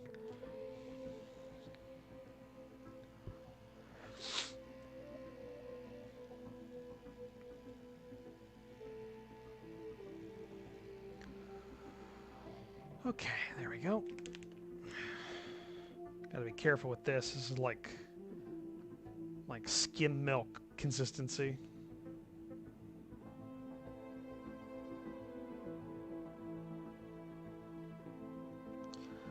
Okay.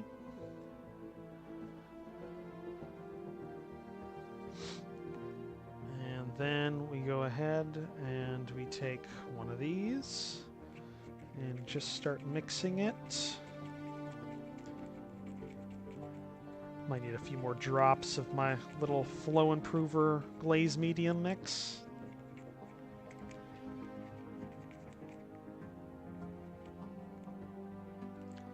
Basically, I'm using the bottom of the cup to see the consistency of the paint, see how it flows. It needs like a few more drops. Maybe a drop or two.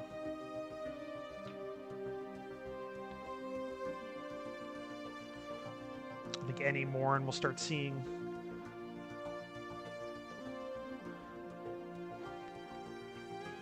the paint react badly.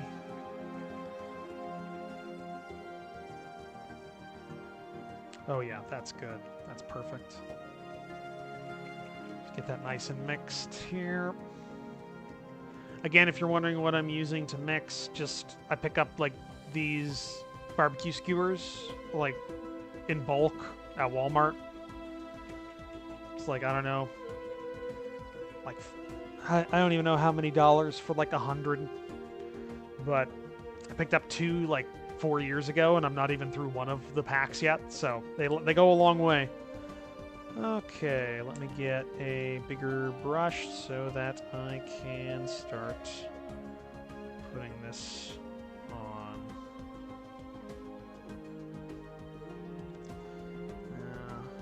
We don't need anything with a big point, we just need something that works, so take this old ratty synthetic brush here. Classic pet owner. I haven't seen my animal in a while. I wonder what they broke. Yep, basically.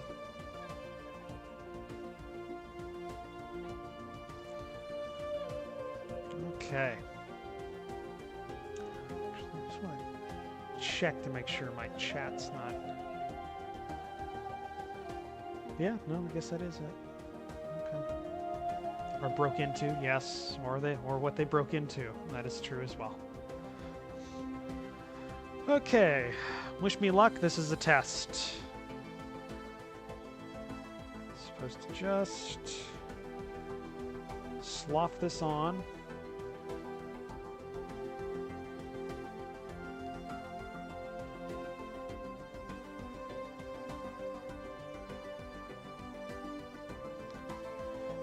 And because it's so thinned, it honestly should just start pulling into the corners almost like a speed paint or a contrast paint.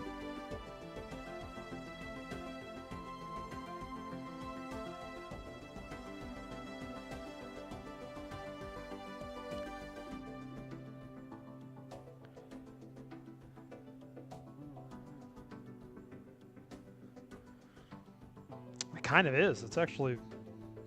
I might use this for other things.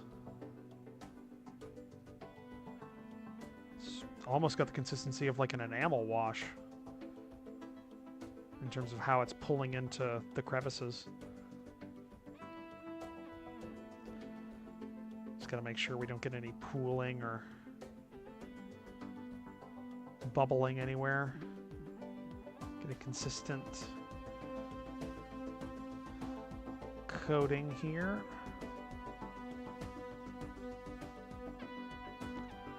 Very subtle, but I can definitely tell what it's doing.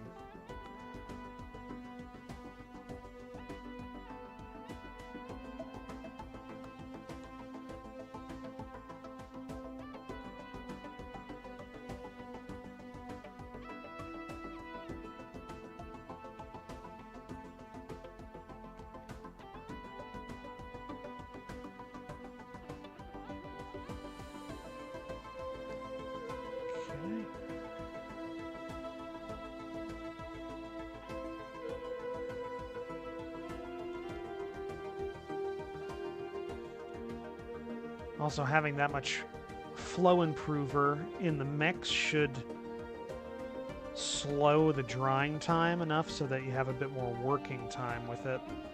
Almost like a drying retarder, but a little less harsh.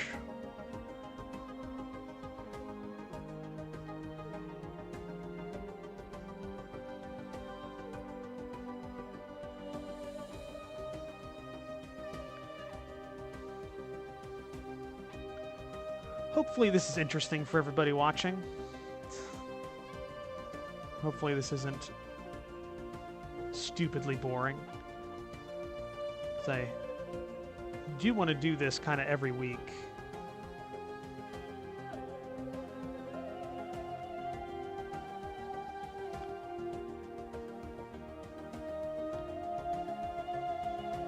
Definitely picked up too much with that pull right there. Gonna spread that around a bit more.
Okay, sorry I haven't talked in a minute or two.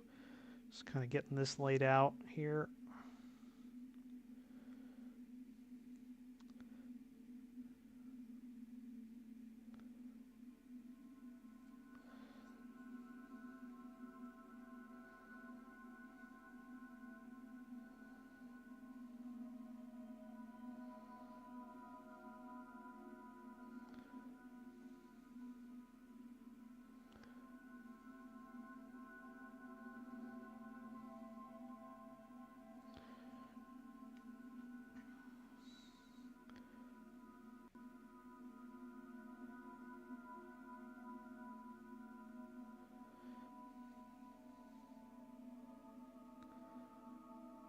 I can see where I forgot to do one thing before I go on to the next step after I do this.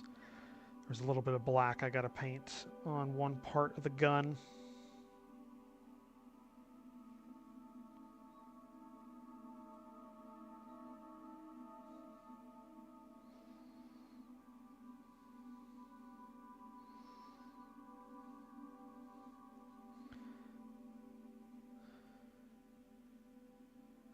Okay, now I gotta let that dry. I'm enjoying it. Oh, well. Thanks, Ben. Glad you're enjoying it. I actually almost went through that whole thing, so I mixed just about, not exactly what I needed, but almost. Alright, while that's drying, I'll go ahead and just take my thermos of tea again. Hopefully it's keeping it warm. It was pretty warm last time I poured one. Go ahead and just have another cup.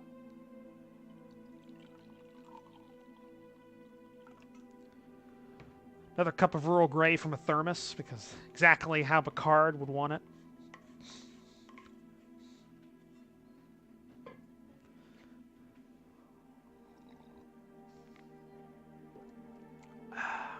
How long have I been going for?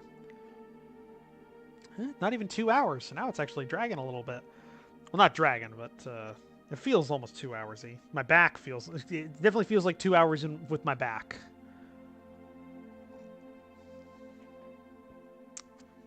So once that's dry, block out one thing with black paint, and then that's ready for the speed paints to be put on it. This will be the first time I've used the speed paints. I've heard good things, I've heard meh things about them, so I don't know.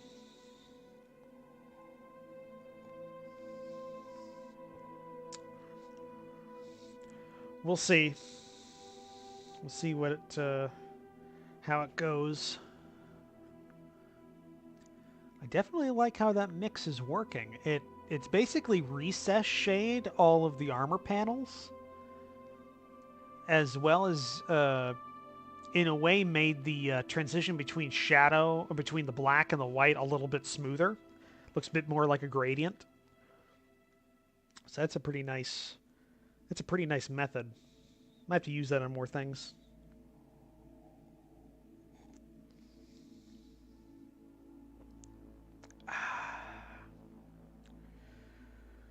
Whew.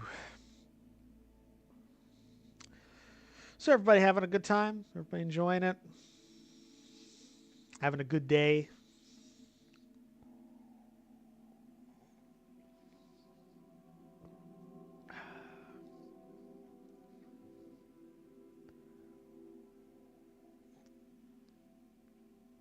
Just need to finish this cup so that my voice doesn't give out.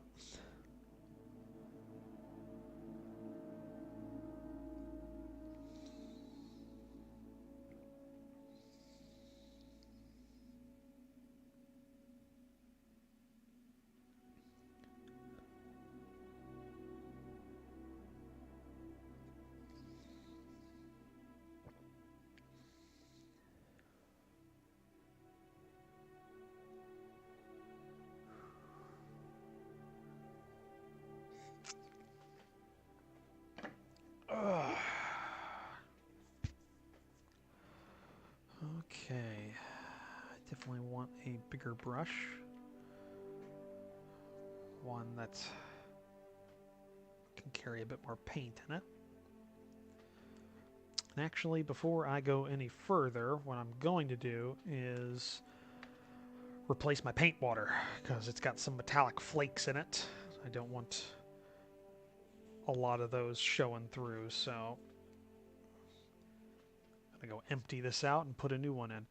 Gonna have to play a little tabletop games when you get your ass over here. Started to move into my new place, and I'm now playing MWO with Rival. Oh, well, tell him hi. I hope he's doing all right.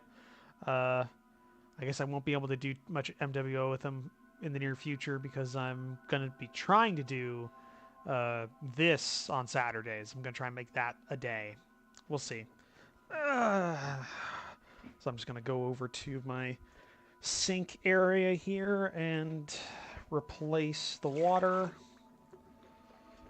Oh yeah, that's a lot of metallics in the bottom here. I just need to wipe it out with a paper towel before I put more water in it.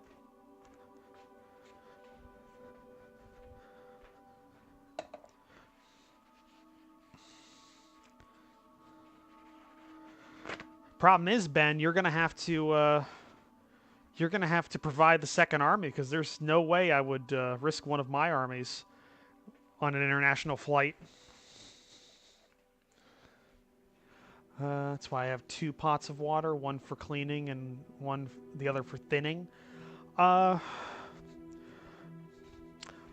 I don't need to thin with water, because I have a wet palette, so my my paints are already are a little thinned out on the palette itself when they sit there for a little while, so I don't usually need anything to thin with. And I have a little once I get back to my desk, I'll show you. You've probably seen me use it a little bit.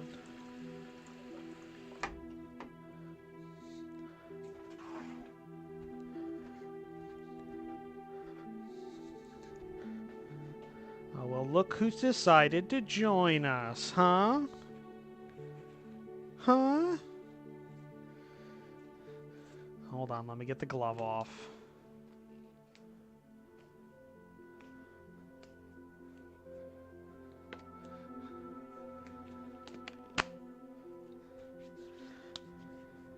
Hey, yeah? Yeah, boy. Yeah. So, Duke decided he wanted to join me. He got a little lonely upstairs. Nobody else is home but me right now. So he must have woken up and decided he wanted to,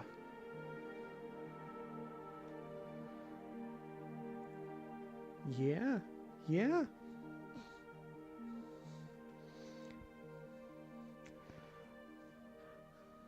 We won't get anything done for like 10 minutes.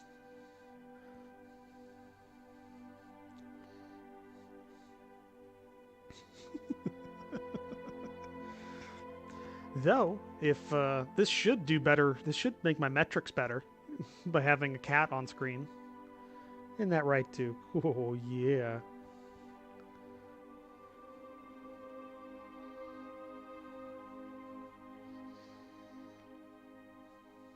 He's a little baby.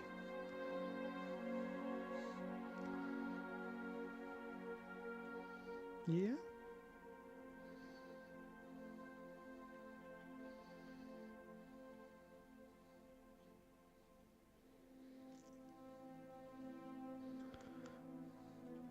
More armies hanging around the office than people. That's interesting to know. Yeah, I know.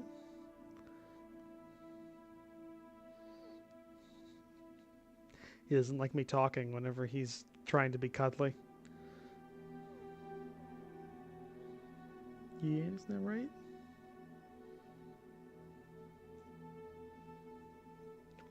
Oh.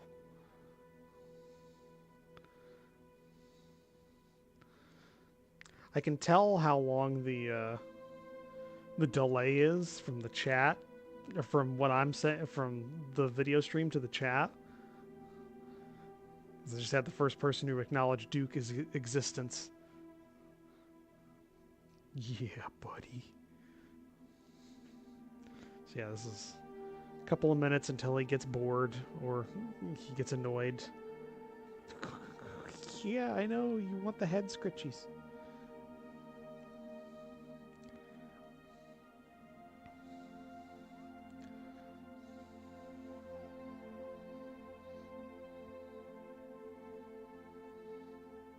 Yeah.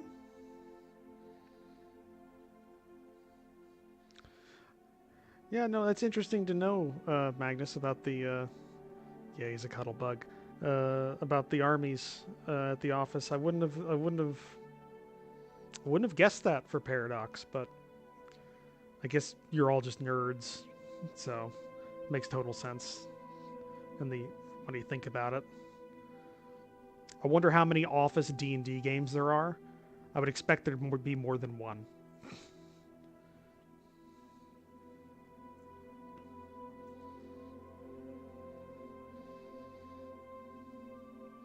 Yeah.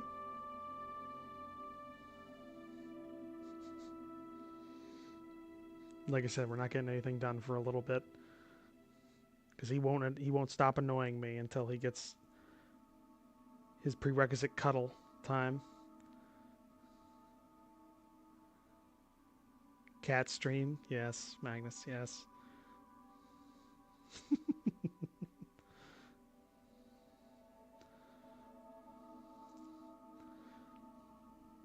Yeah.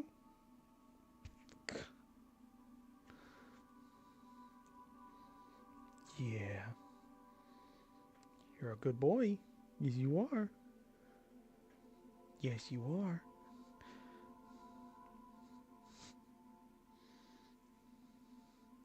Petting a cat to the soundtrack of Stellaris. You want to pet the cat? Duke would let you. He's an affectionate little bastard. Oh. Yeah, bud. You don't like the beard? What?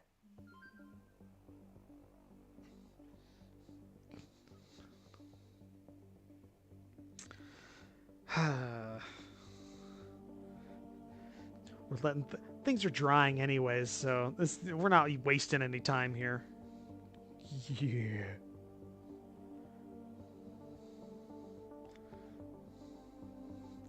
Only thing that's happening is that a lot of hair is getting kind of thrown everywhere.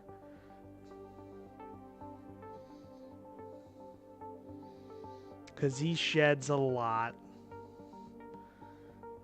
He's a ginger cat, so of course he sheds constantly. Isn't that right?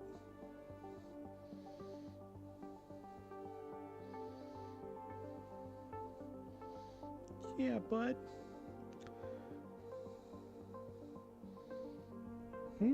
No, not the mic.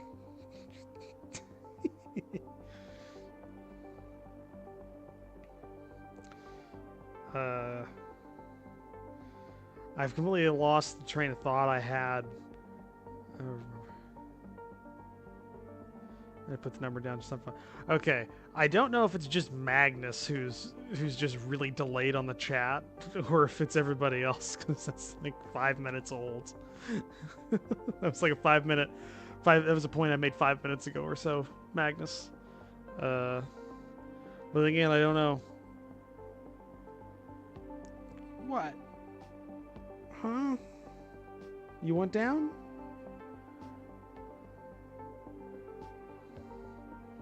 You want up or down? What is it? Okay, all right. You say, "Oh, Jesus, Anto, stop it!" Ow, ow. Okay, you're okay. You're done. Once he gives me a nip, then I know he's done. Yeah, you got your own little nest over there. There's my old chair. A few Starfinder games too. There's an old chair of mine over to the side that you don't see. It's got a towel, like an old towel, on it, and he likes sitting. He likes laying in that. So, okay. Just gonna get back to this. So I need a little bit of black paint to. Now that Duke's gone, for now. Need a little bit of black paint, just a drop.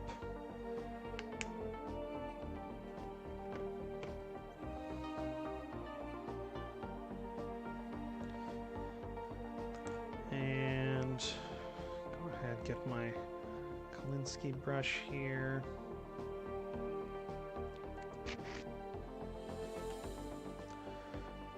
Go ahead, get the black I need on this little section of the model.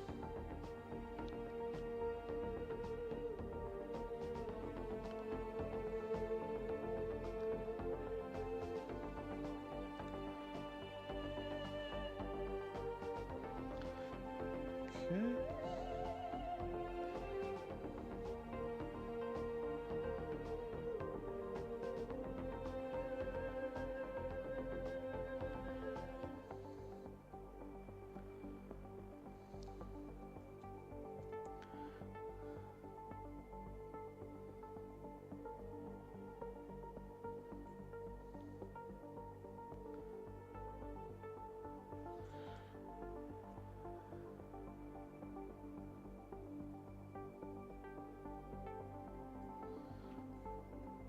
Okay, that's done. Okay, still a little bit on that model you gotta let dry. I miss Duke already. He's right over there, guys. He's right over. Hold on, I think I can actually get a shot. It's gonna be kind of weird. It'll be a little awkward. Can I get him? You can see him just on the edge there. That's my old work chair. You can see by all the pleather has ripped off of it, or is like sloughed off. But he's got a little towel on there, and he likes sitting in it, watching me paint. It's so he's still right. He's still here. He's cleaning himself because he's got my scent on him now, and he's a cat, so he doesn't like that. So much cat hair. Yeah, I think that's still arrayed correctly. Yeah. Duke's still here, Anto. Never truly goes anywhere.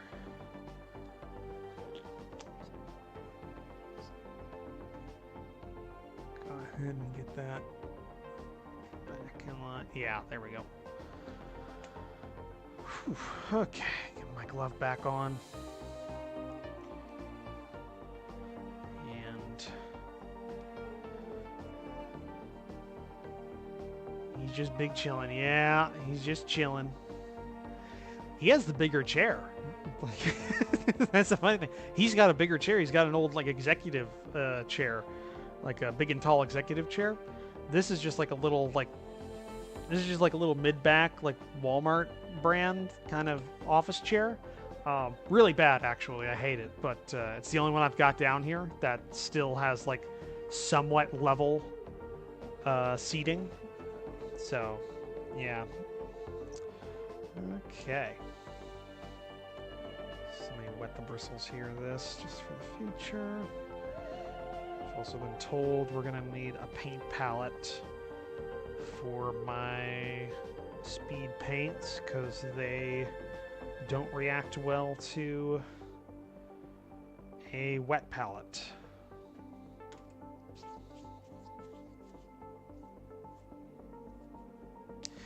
You know, this is the funny thing, guys. I'm looking at my stream stats right now, and it's better than when I was doing it like on my wired connection on my computer in terms of dropped frames. Like I'm at 3% and I've been, I love the glitter glove. Moody painting. No, I was sniping one sniping. I can't moonwalk. I can't. And two, it's I just don't want to leave finger oils. I have very oily skin, so I paint with my left hand, so my right hand's for manipulation of things. So I just don't want to touch it. Let's see how dry this is.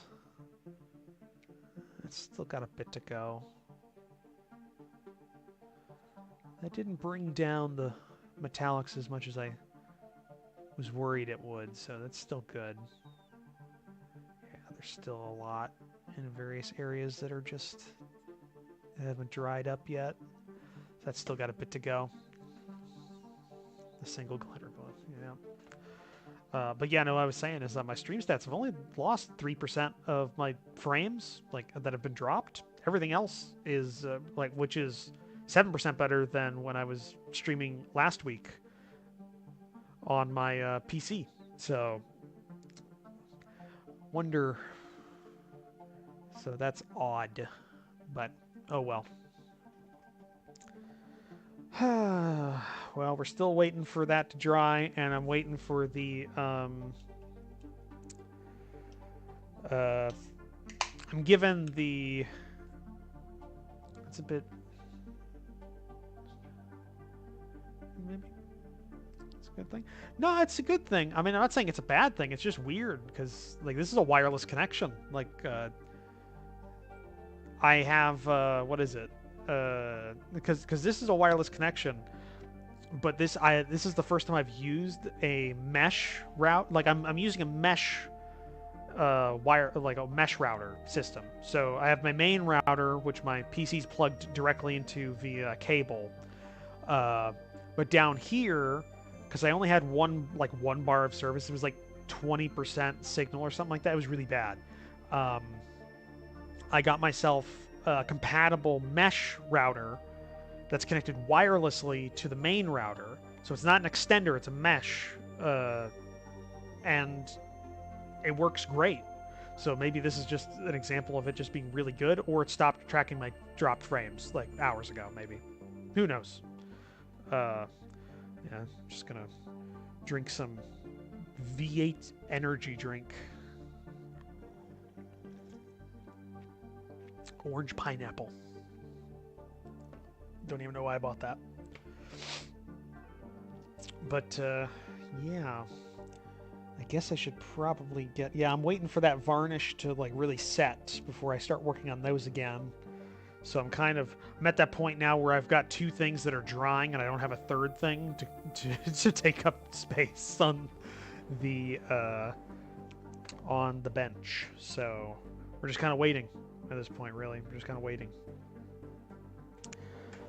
I guess I could work on the other Marine, but I don't want to get sidetracked yet.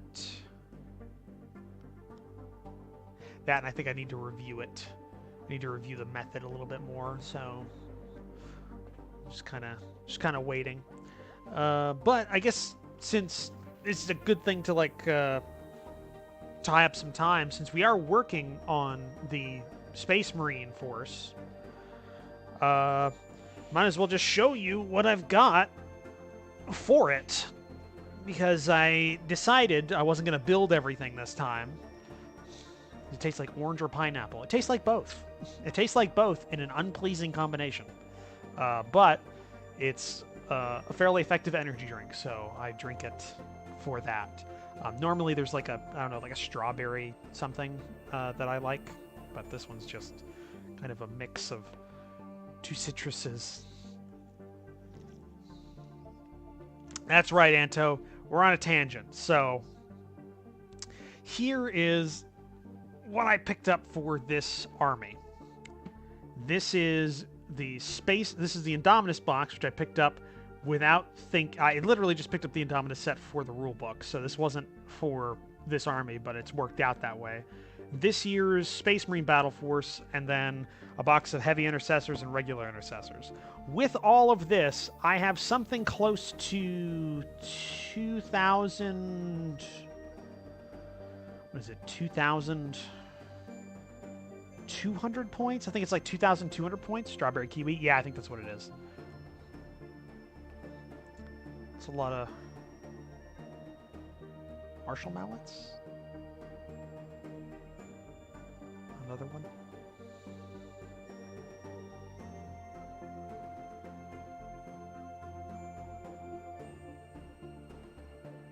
Yeah, the Shield Breaker set. So I picked up that one. So grand total, it should be about 2,300 points. Sorry, somebody was referencing something in there. Turnex, I'm not sure what you were referencing. Damn, that's a lot of Martial Mallets. I'm not sure. I'm not sure what you're referencing. So this is about 2,200 points ish. I didn't really. This was actually not supposed to be bought. This was a heavy intercessor box. I thought it was an intercessor box. Yeah, no, the Battle Force is around 1,000 points, and then you also have the Indominus set, which is, I think, also around 1,000 points. It's close, but with both of those together, plus a box of regular intercessors, you have 2 Assault Intercessor squads, 2 regular Intercessor squads, 2 heavy Intercessor squads, a full unit of Blade Guard veterans, and what else was there? Just a car, a couple of commanders, stuff like that. So there's a lot in here. This is the basis of the army right now. But the other thing I've got coming, at least, let me get this down here. The other thing is I've subscribed to the Imperium magazine, which is where these 3 intercessors that I'm using to test this paint scheme came from, because that's also going to be added to the army. So at the end, I know there's like, in terms of Imperium, I think there's like 2,000 points worth of models or something ridiculous like that in the Indominus, or in the Imperium magazine. So by the end of next year, or sometime year and a half from now, I'll have close to 4,000 something Space Marine, 4,000 points of Space Marines. So yeah, I originally was thinking about getting into the Space Marines as having like a smaller elite army, but I've somehow tricked myself into having another large, massive project. Because I can't stop myself. I can't. I didn't even know I was doing it this time. So yeah, that's what this army's kind of based around.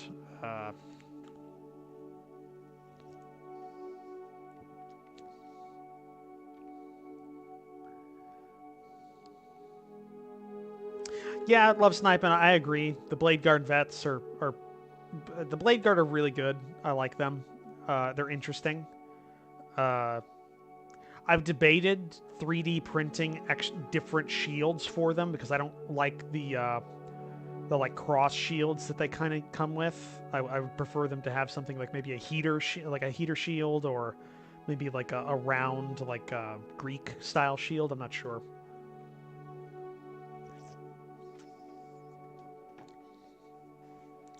But yeah, at the really want small elite army, then you need custodies. I'm not made of money. I'm not made of money, noob. I'm not gonna get custodies. Custodies are so expensive for so few. The only reason that I've got so many of these is because none of the models for this army were bought at full price. Those two boxes of intercessors were at 20% off, both of them. Still ridiculous, honestly. The Indominus box set I didn't get for MSRP. I got that for 20% off. And the Shield Breaker I got for 20% off as well. Plus, the Imperium magazine has an automatic built-in savings of if you get the whole thing, like 50% off MSRP value. So, yeah, I never buy full price from GW anymore. I always buy a deal. It's either got to be a box set that's worth it, or it's got to be like the Imperium magazine or something like that. So yeah, I'm not getting Custodies because you can't get that with them. But Space Marines are so ubiquitous that they kind of just exist. Cruciform shields are cool to look at, but I'd like some variety. Yeah, same. I have like 3 of them with round shields for my Space Wolves, and they look great. Yeah, I was thinking about... Yeah, I really got to look into it. I don't really have a lot of 3D printed parts for Space Marines, like on the chopping block. Okay, I'm just double checking here. Still not totally dry. I could go and get my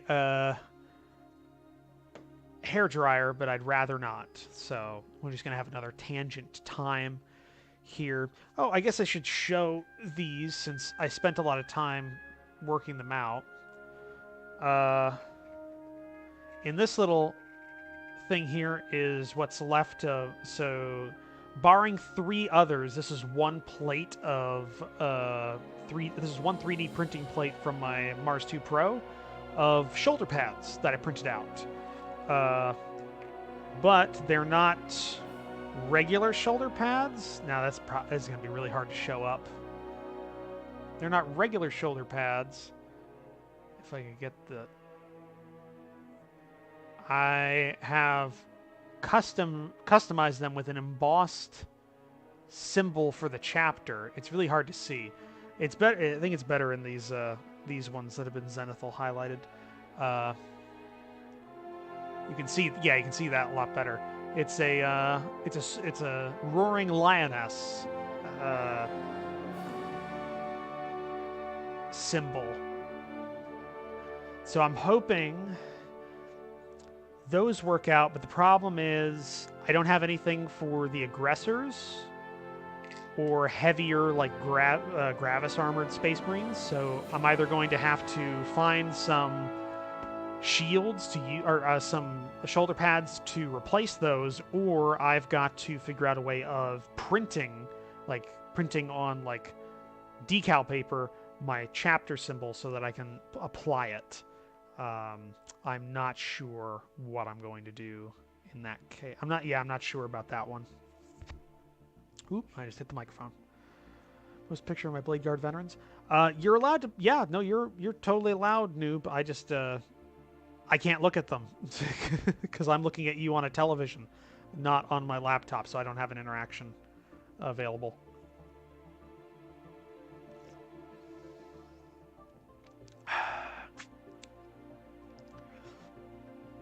All right, I'm going to try and hit this a little bit with my airbrush to see if I can dry out this... I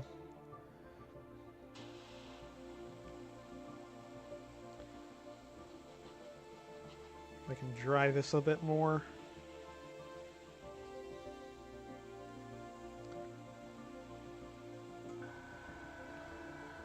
Okay.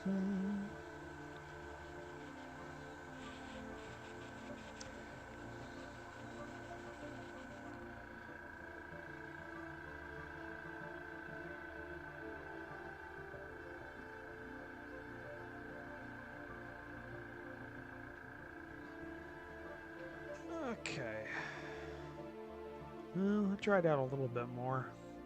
It's hard to tell because it'll have a little bit of a gloss coat kind of feel to it because of the dark tone just generally has a bit of a gloss coat to it, or glossy texture, or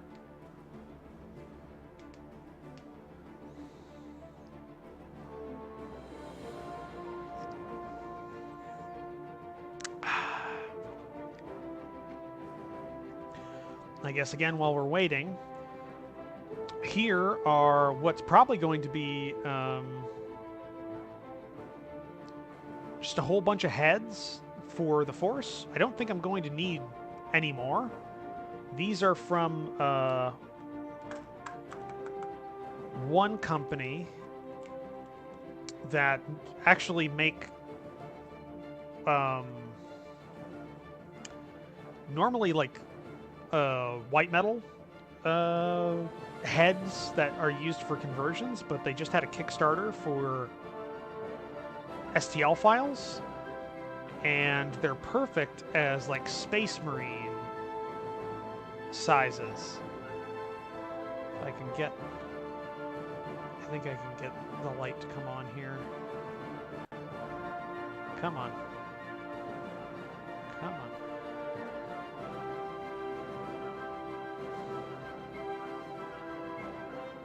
Do I have focal length or not?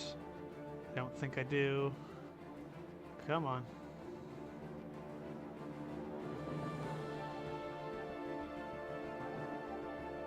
They're really finely detailed. They've got a lot of variety to them. They even have like 2 different major sizes, and then I think like 3 different types of neck. Like one's with collar, without collar, and then a high collar.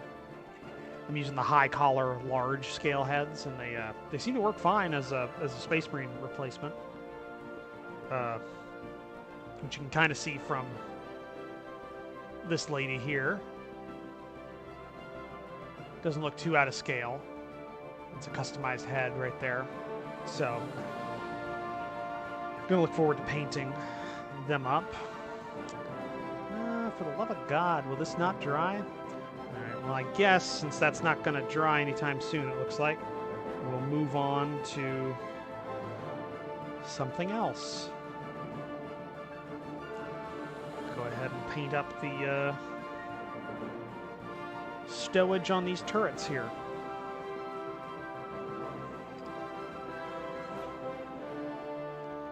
Let me just go ahead and put some water down here.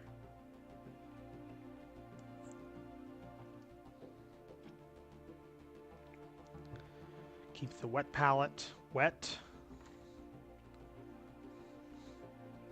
And now I gotta figure out how I'm gonna paint these stowage packs here.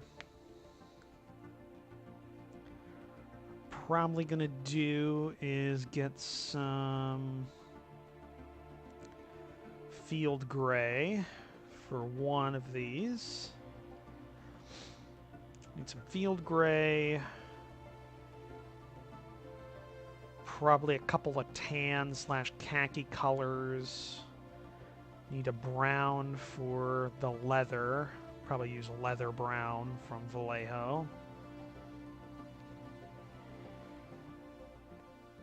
So let me get the leather brown out here. Leather brown.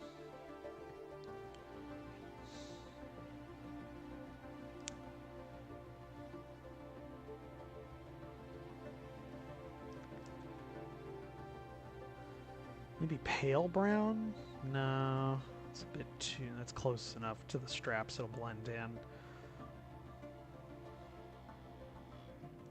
Definitely want more khaki colors, so probably khaki from Vallejo. German beige brown. Let's go ahead and get this going here. Just a little bit of leather brown, not going to need a lot. Field gray, which is kind of German green gray.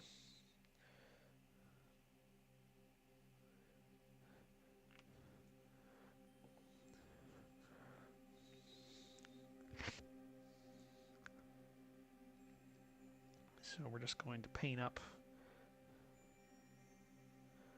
this pack with that color. Color the straps as leather brown, then find another color for the other two packs on the turret.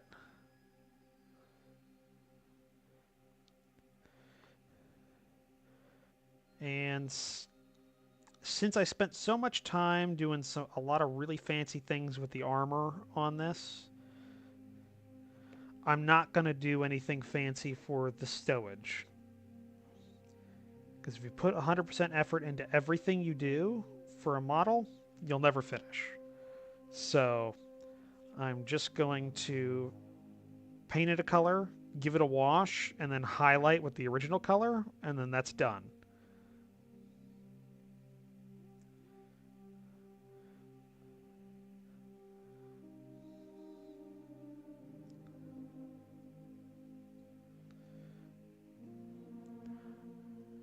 Just make sure I'm in line of sight of the camera here.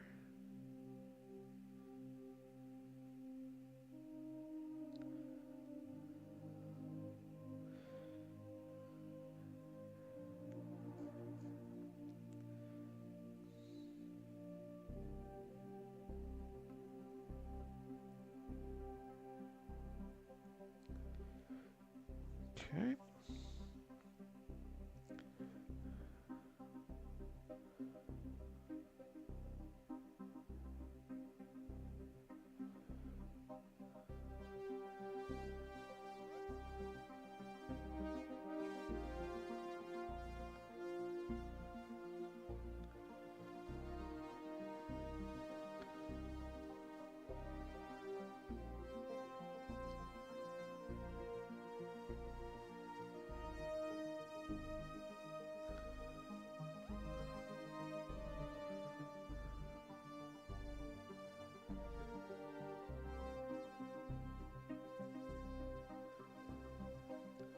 And we just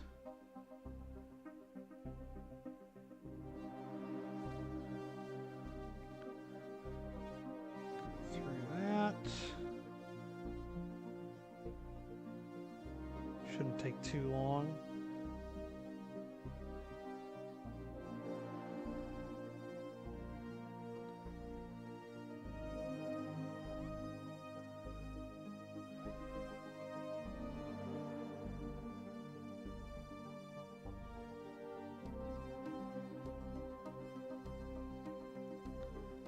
Okay.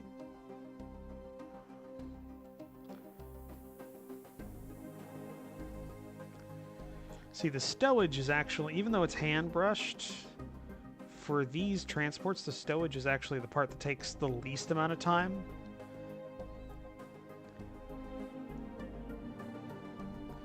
Just because of how straightforward it is. You just got to pick a color, wash it with something like a dark tone, and then re-highlight it with its base color, and it's done.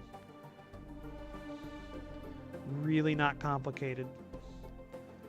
But the rest of these transports, they take a while.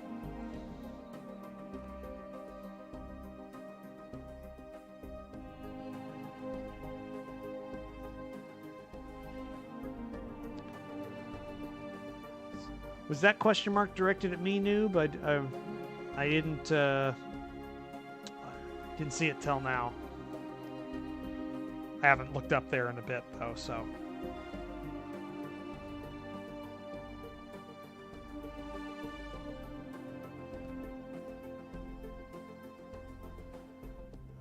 Okay. Well, that's the main color for that one done.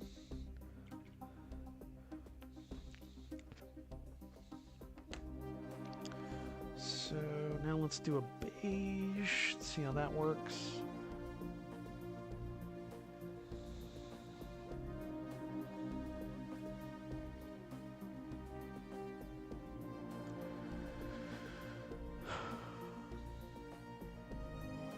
Okay.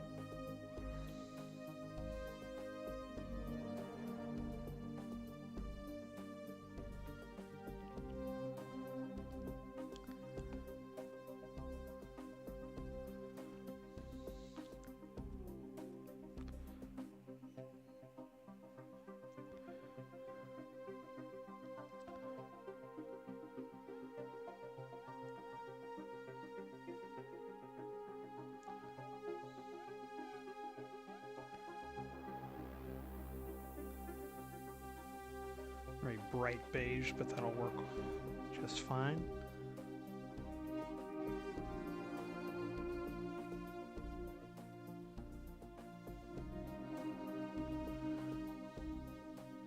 The stowage on these vehicles, by the way, is also 3D printed. I forget who I bought them from. They're on one of the 3D print, or one of the STL file sites. They sell their pack for like, I don't know, a few bucks. It gives you enough to really work with. They give you most of the packs, and then another free pack that I found that was for Chimeras has things like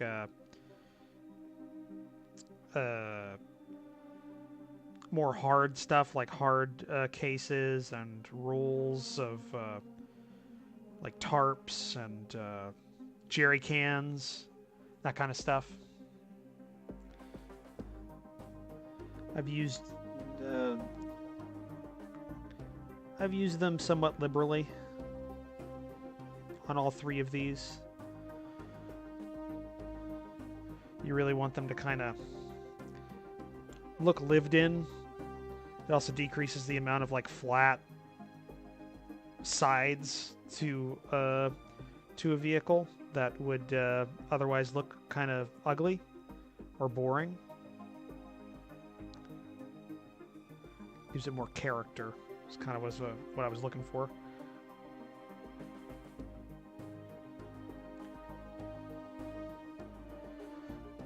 It's almost a shame that the plan for the Space Marine Army is to have almost no vehicles in it. I think the only vehicles I'll have are the Outriders and that speeder that comes in the Shieldbreaker force.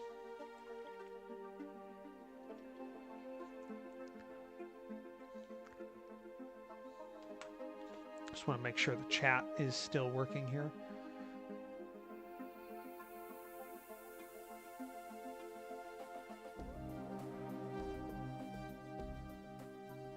Okay, yeah, it's still working.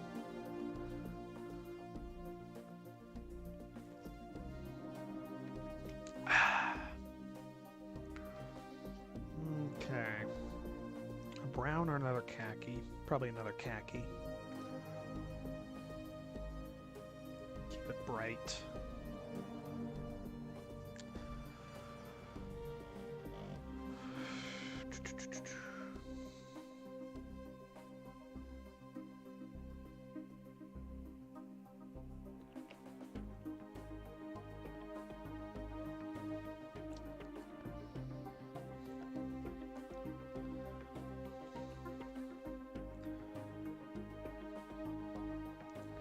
So we'll just keep going with the stowage here.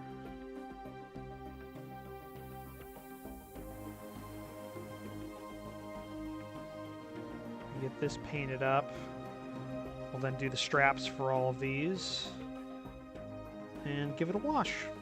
While that wash is drying, we'll go to the other turret, paint up its stowage. And by the time we get done with both turrets, hopefully that Space Marine's wash is dry. And we can move on to the really nerve-wracking part, the speed paint, and see how that actually works, because I've never used it before. So it's kind of an unknown quantity for me.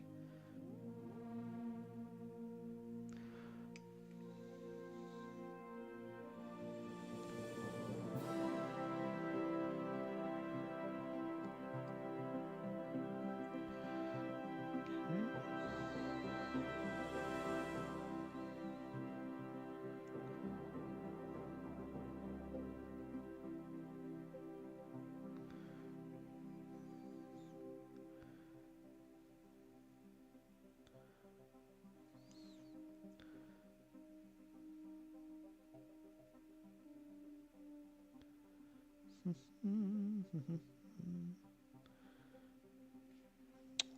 right.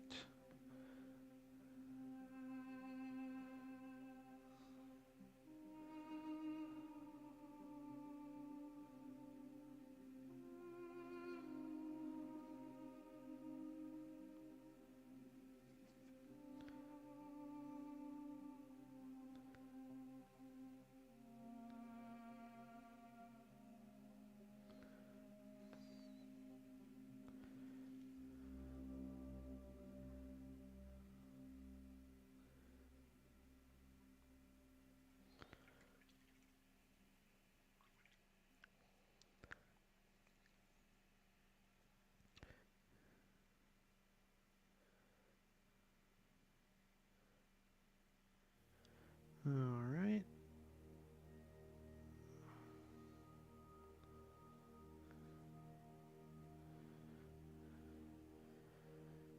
Okay, those three are done.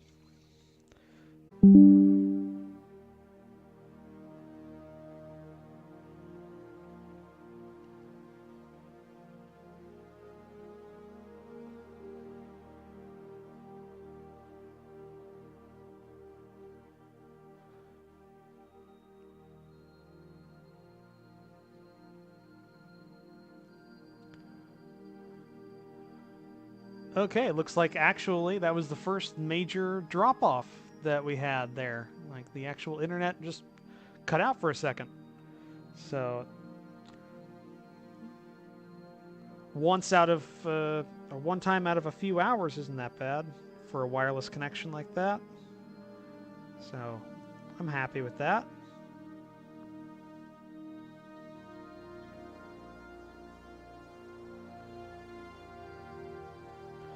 It's bound to happen eventually. Actually, gotta make sure that this refreshes on the chat. Heard a noise. Yeah, the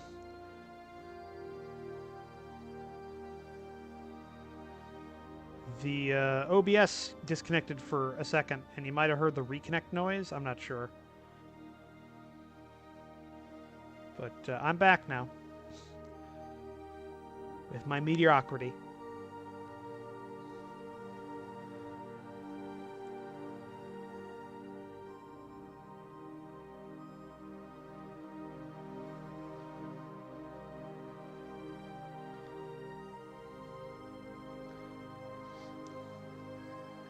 Okay, that's the leather straps for that one done.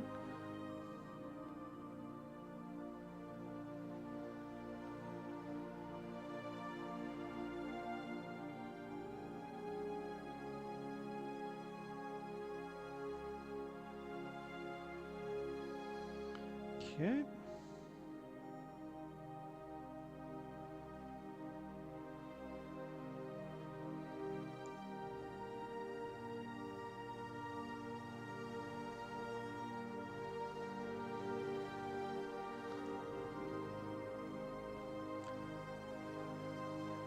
Only a few seconds in your end? Okay, cool. Hey, Red! Or Zered, how are you doing?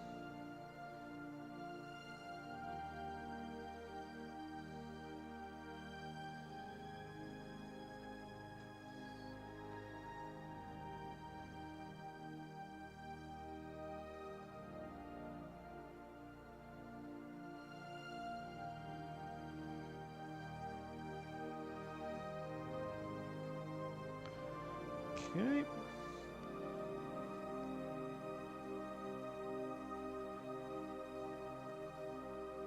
Yeah, Midge. No, I mean, look at this. This is like super sharp and crisp. It's been doing fairly well. This and the Logitech C930 is what I've got. Just a basic C930 hooked up as a face cam. Is all good. The only problem is I don't have I don't have enough I/O for everything. So I need what I really need is I need a wired connection on the laptop, and I could use like one more USB port. If I had one more USB port, I could hook up a couple of different things on like a hub, but I don't have that. What I have is one USB port hooked up to the C930, one hooked up to the Kio, one hooked up to the wireless receiver for my headset, and I have an HDMI port for a secondary screen. So it's I've kind of used it all up. But yeah, no, it was a good suggestion. The Kio's doing fine. It's doing real nice. Well, I've heard no complaints about the camera quality. Maybe the host quality's not the best, but you know, what are you gonna do?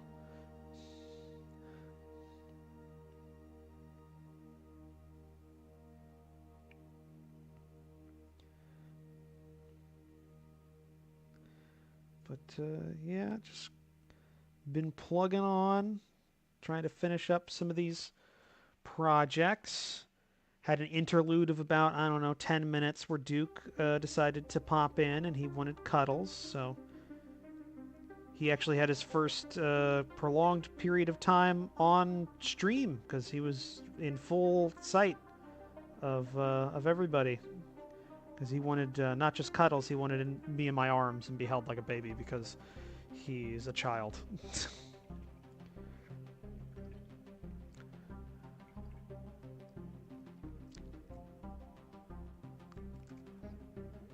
A USB 3 hub I run all my cameras off of. It's pretty bad. Problem is both my cameras use USB A's, so I probably well, yeah, I should probably just get a USB. I should get a hub, honestly. If I get a hub, then I could have a wireless keyboard hooked up, which would be great for managing my well, I could have a wireless keyboard / trackpad, and that way I could switch between my face cam and the desk cam more seamlessly. Because that's the current problem, is I have to kind of reach out to get it. But yeah, other than that, it's been fine. Everything kind of working. If I was really to make one change to this setup, it'll be a long-term change. But what I need to do is the Kio needs to be on a better mount. Like maybe one with a longer arm, or maybe one that I could that has like a weighted base that I could just have on the desk instead of clamped to it. That way, there's a bit more of a parallel picture instead of right now where it's kind of kilted off to the off to I don't know how many degrees off center, which would provide a better picture for everybody watching, but it's a minor complaint, and that's more just on the setup of my desk than anything. So, but yeah, your suggestion really worked. I would not have... I would have a lot more I'd be worried about if this stream wouldn't have happened if I didn't have the Kio. I probably would have been spending more time testing out my my mirrorless camera and getting that hooked up and working as a camera, which I almost still did if I just didn't cave on getting that Logitech camera that for my face cam. Really, the only thing I need to do for these is I'm probably gonna have to talk to you about maybe making a stream overlay, because I'd kind of want one for my face cam, and you already bopped out, so just been talking to nobody. Well, not nobody. All you guys are still here, but I haven't. I was talking directly to Mitch, and he's gone.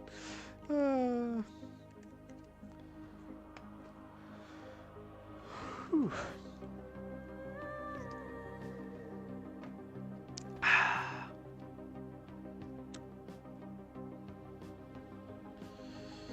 Let's see, Red, a wee bit wet, a bit wet and cold because of canoeing in the rain and hail, but fine. Why would you go canoeing in the rain and hail? That's. Why'd you do that? Why'd you do that to yourself?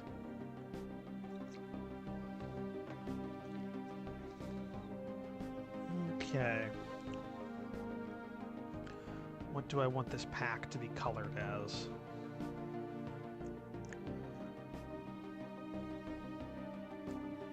Maybe a green-gray will work. It's a bit lighter than a field gray.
I definitely think this is going to be a regular stream.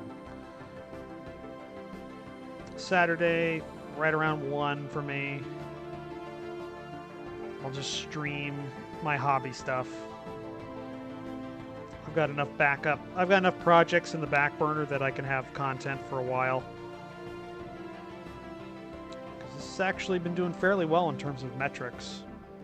Got a constant 7 or 8 people watching, almost. It's not like the weather will be any better till summer arrives anyways. I guess that's the point.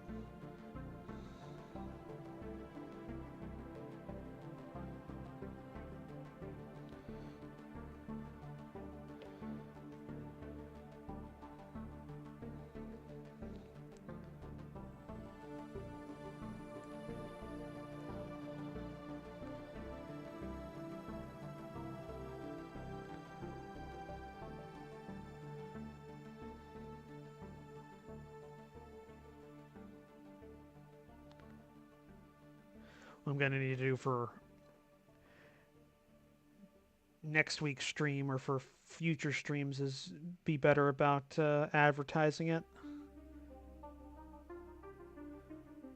Maybe see if I can get some people to plug me on their Twitters. Wow. Am I like... Sound like I'm an old man right there.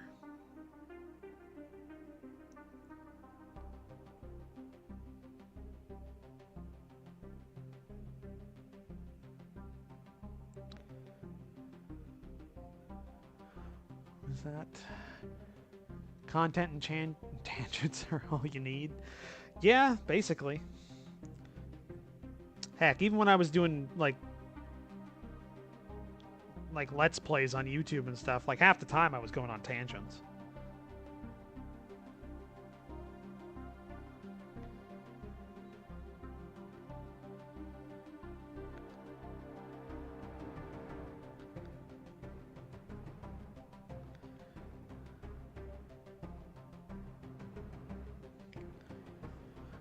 I guess the only question is for this stream, do I keep it on YouTube or do I try and switch to Twitch? I don't know. I don't really have a presence on Twitch, so it'd be kind of a gamble.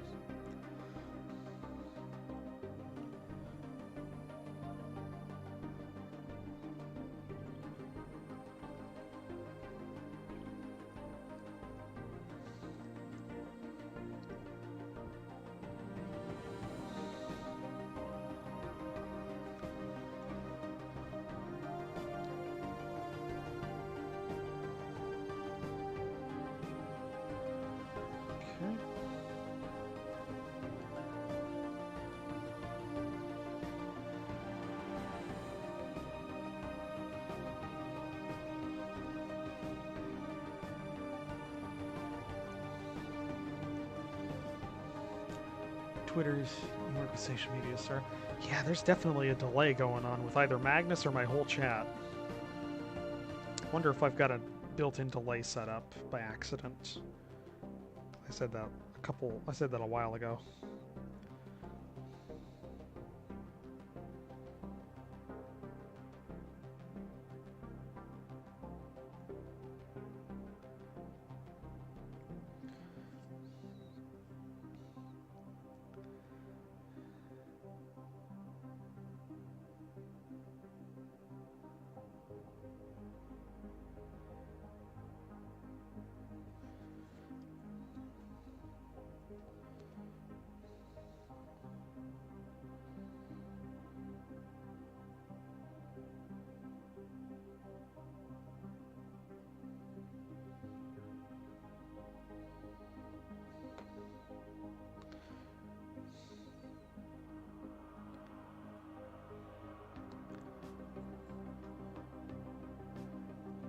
You think so, Ben? You think would Twitch be better for discoverability? Because the thing is I have a built-in audience on YouTube. Is kind of my reasoning.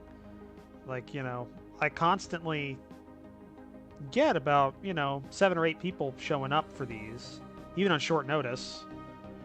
So if I go to Twitch, then that's gonna drop. I would think, at least a little bit. I guess there are better categories and search functions, because I don't even know if there's a search function for YouTube live streams. Actually, I'm almost certain there isn't any.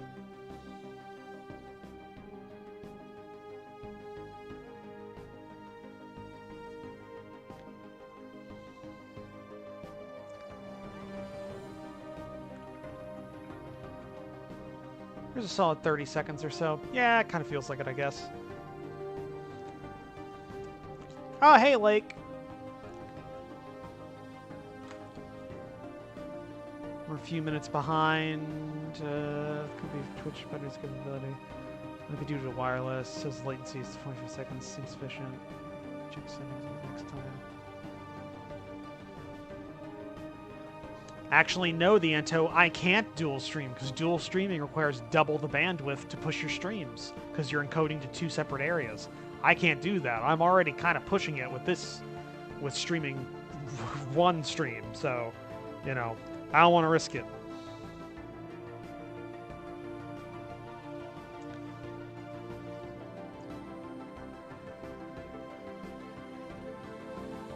But hey, Lake, finally showed up. How you doing?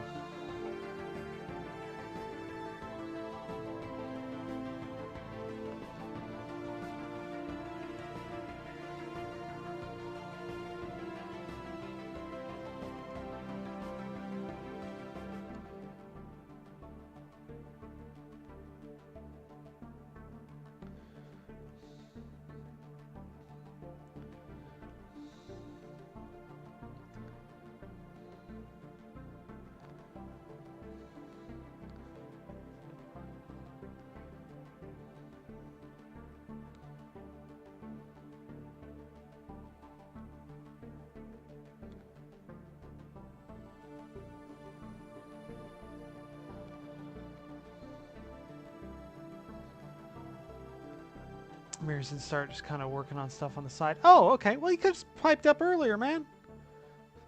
I thought you were sleeping through this.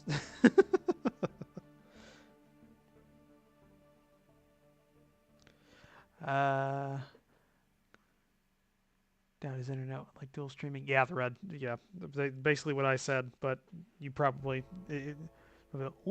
Okay. Oh, hold on. That's not. Okay. We went through Stellaris, so that was the end of the Stellaris tracks, and it just auto-played to something that definitely would get me copyright. So I need to turn off auto play or auto discovery on Amazon, because that has happened twice now, because I had to reinstall it on my other computer as well. Just give me a second. I don't want to stop mid-paint, so there won't be any music for a bit as I finish up this bedroll here on the tank.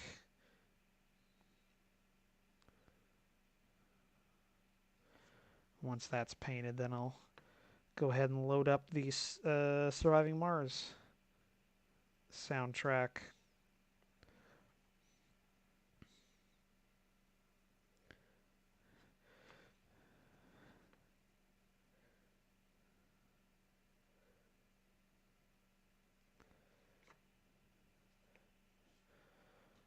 Okay, cool. This proto model.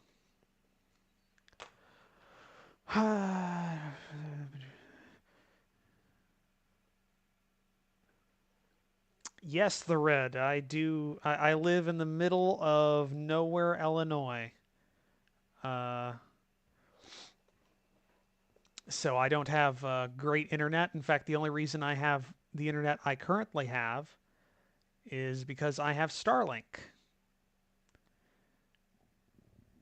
which is why it's somewhat hit or miss depending on the specific second.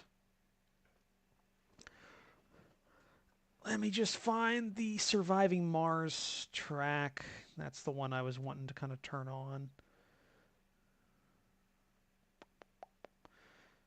I'm having to reach over across the desk because I don't have a wireless.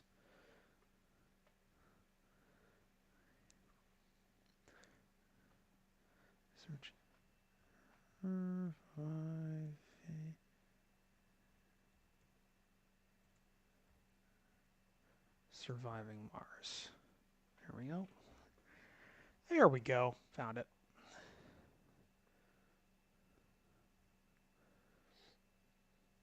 Just pop that on.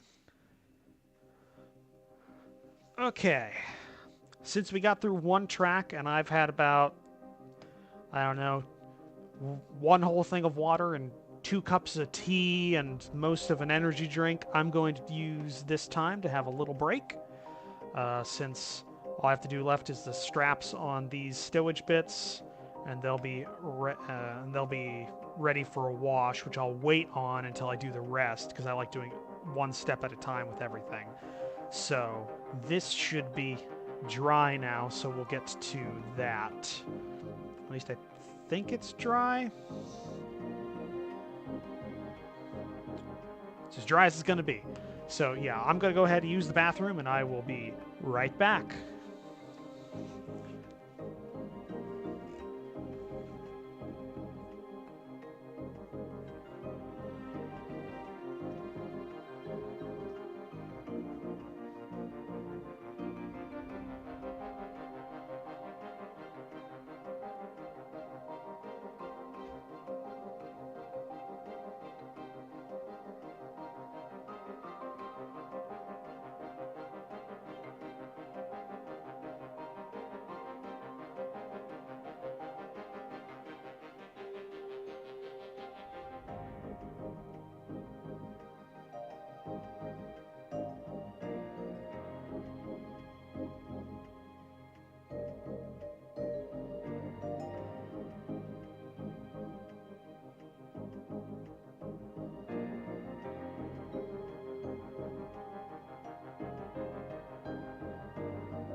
Okay, I'm back. Oh. Just hold on, my chair's kind of... It's an older chair, so the piston doesn't hold its height as much as I would like it to. I was wondering why I felt like I was kind of climbing up my desk to reach stuff. Alright, I'm going to have another cup of tea.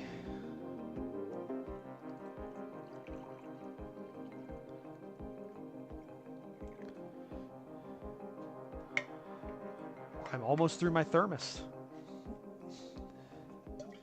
Probably have 2 more cups in there. Let's go ahead and just switch over to the face cam. Okay, so stowage is mostly done. I'll paint the straps of this turret that still need to be painted. Those are definitely ready to work on. The rest of them, that varnish is definitely dried by now. So it'll just be it'll work out perfectly because speed paint takes like an hour to dry. So it takes about an hour to dry. So what we're going to do is paint up the straps on those stowage, on that stowage for the turrets. Then apply the speed paint to that Marine, get her ready to go, and then put her off to the side to let her dry, and then we start painting the rest of the stowage on the transports, which there's quite a bit actually. I went a little heavy on at least one of them. So one of them's also a bit more involved because it's like it's a couple of packs with a las gun off to the side or something.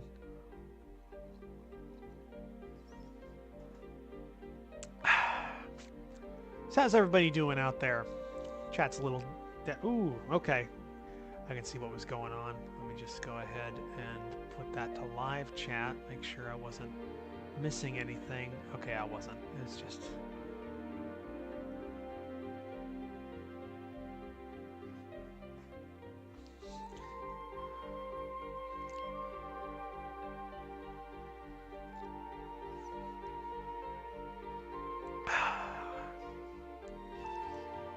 Whew. It does not feel like this has been 3 hours, guys. This actually feels... It's been fairly productive, actually. I've gotten the tracks almost done on those transports. Stowage is starting to be worked on for them. These Marines will are going to be getting worked on. So, yeah, it's productive. I don't know if it's me at like full cylinders, but it's better than my average.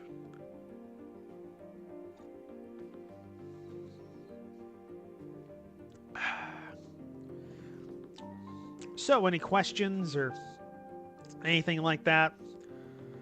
Any of you have for anything relating to modeling or stuff? I'm averaging 3 kills per game in my Dervish at the moment, so I'm doing great. Well, that's great. That's great, Theonto. I just bought myself a Black Knight, and I'm trying to learn how to play it. I've got it all kitted out. I just got to learn how it works. I've got a couple of kills with it, but I definitely need to figure out if it's I need to figure out the how you want to play it. It's definitely not a brawler. It doesn't have enough armor for that. It's too tall to be like a skirmisher.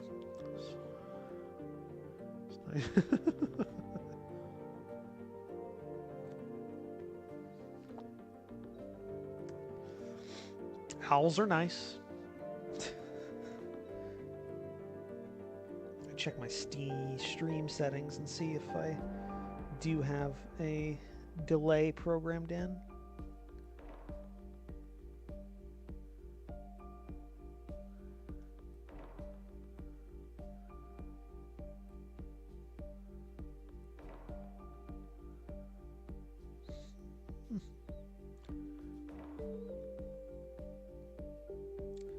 No, it doesn't look like it.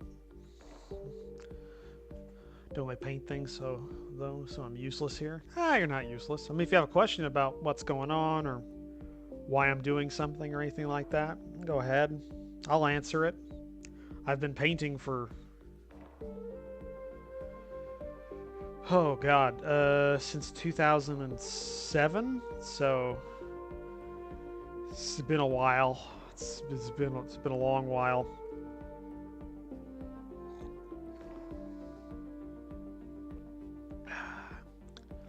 I wouldn't say I'm good yet or ever, but I'm getting there.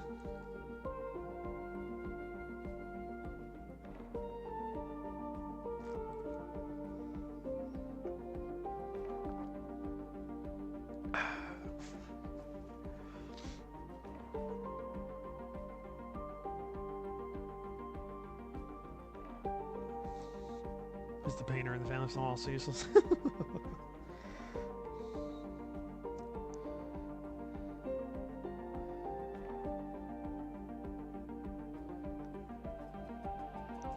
Doesn't have to be painting related. This is for tabletop wargaming, so if you're interested about stuff like that, I'm willing to answer.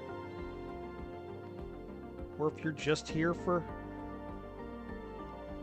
the mediocre company, then that's also available.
Love the Surviving Mars soundtrack. So peaceful.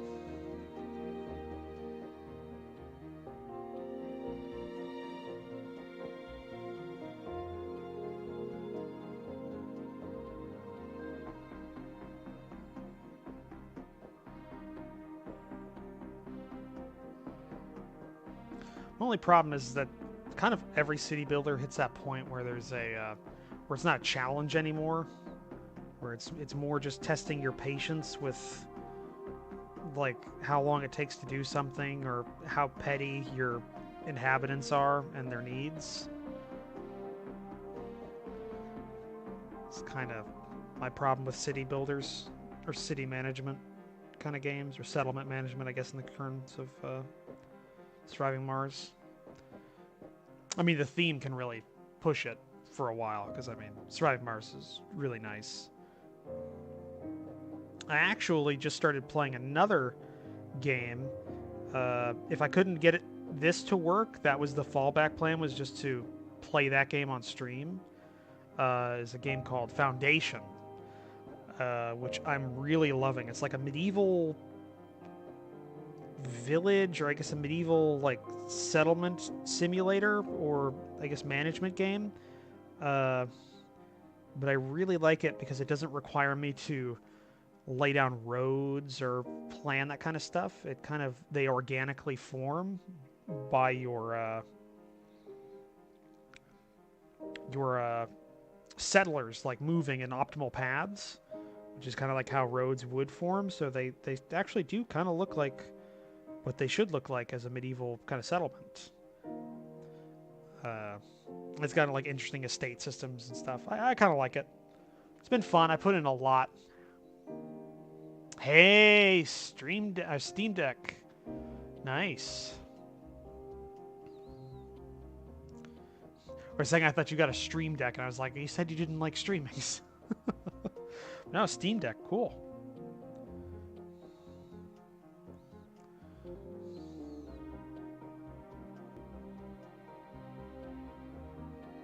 I've heard good things. Like, I haven't seeked out anything about it, but I've just heard good things from kind of the news space that I follow.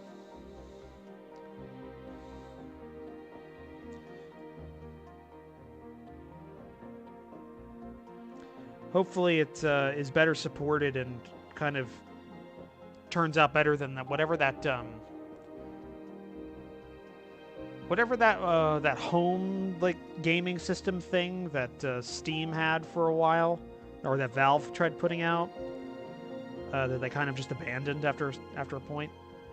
Thought you were going to say the Beaver Sim game. No, that one doesn't really interest me that much. Foundations I really liked because it's one of those I mean, it's kind of a cool historical thing. I don't know. I just like the concept of it.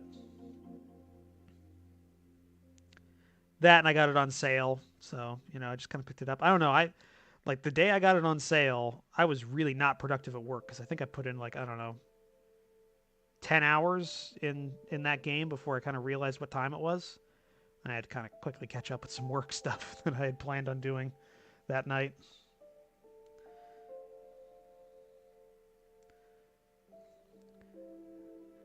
Kind of turned into my relaxation game where I'll turn it on and I'll just play like a couple of weeks in game. Okay, that stowage is finished painting at least the primary colors. Now it just needs a wash, but we'll do that later.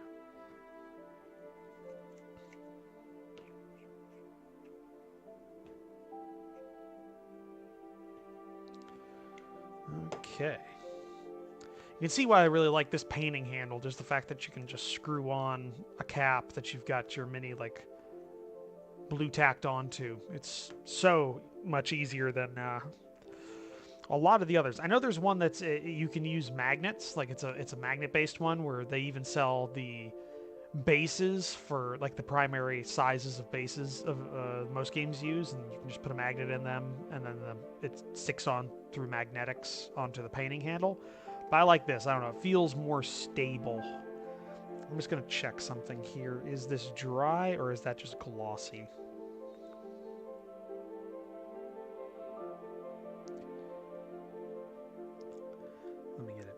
get this very dry first.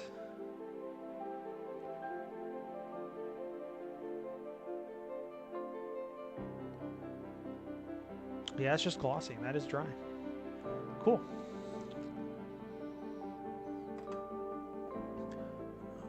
So just want to make sure I'm looking at my index. Cool.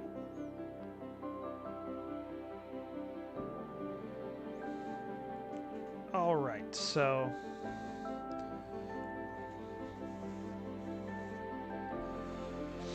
here's where we get into unknown territory for me. I'm going to be using a product I just bought that is still very new.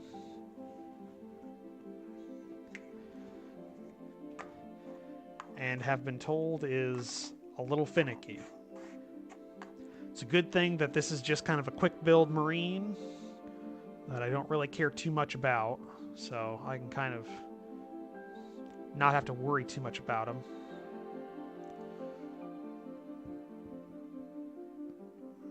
Just kind of thinking how I'm going to go about this.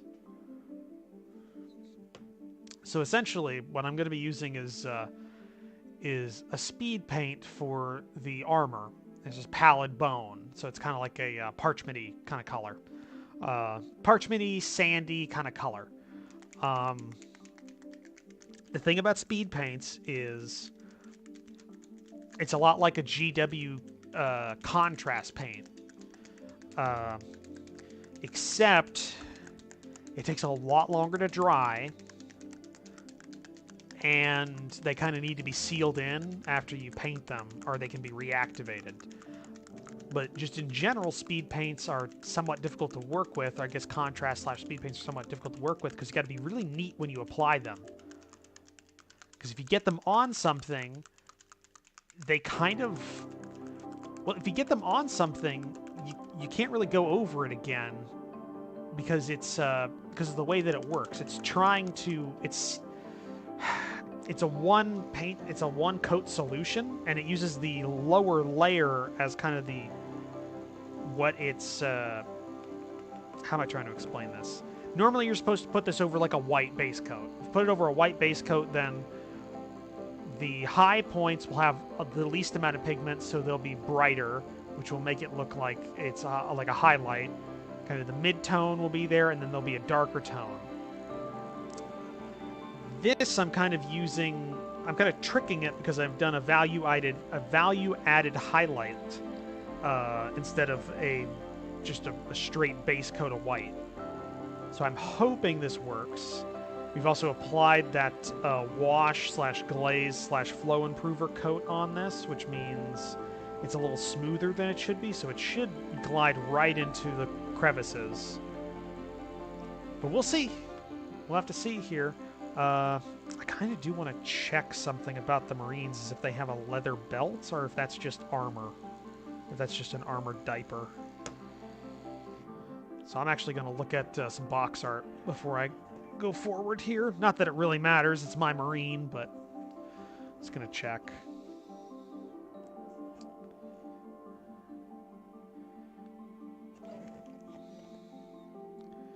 Okay, they usually paint those like a black. I'm gonna use like a brown. I'm gonna use like a leather color instead of a black, because that'll be more interesting and kind of work a bit better with the tan armor color, which will be the first thing I paint. So, whew, I am kind of nervous. I don't know why. It's not like this costs like. This is a really cheap model. That'll be the first time I've used this. I've mixed this. You gotta mix it really hard. This has like 2 mixing balls inside of the paint, like straight from the factory. So this is supposed to be really, really well mixed. So I'm gonna just keep it on my vortex mixer for a while here.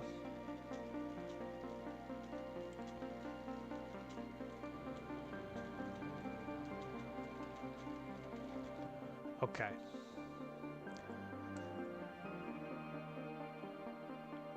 All right.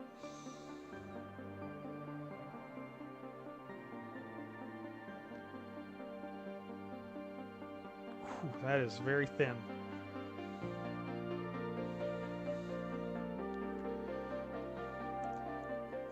All right, let's see if this works. I kind of know where I want everything to be.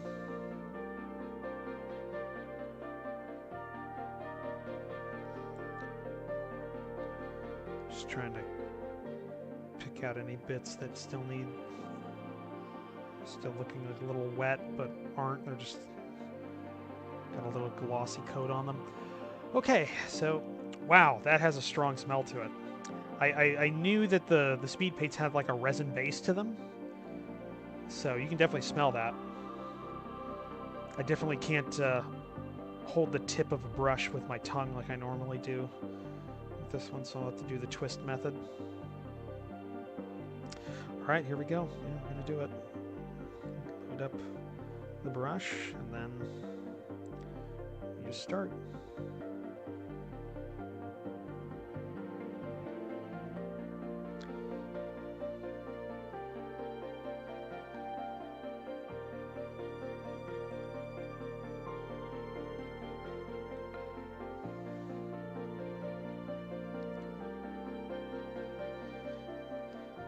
For the trick is you've got to get the right amount of paint on the brush. Too much and it'll overflow. Too little and you kind of just like shit. You're kind of just putting a filter on. So the good part is that this has like a massive working time. Like it does not dry very quickly. It takes literal hours to dry to the touch.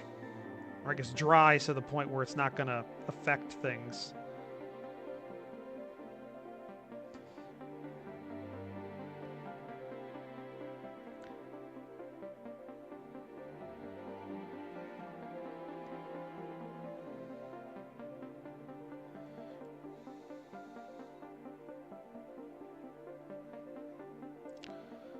Good part is that you can easily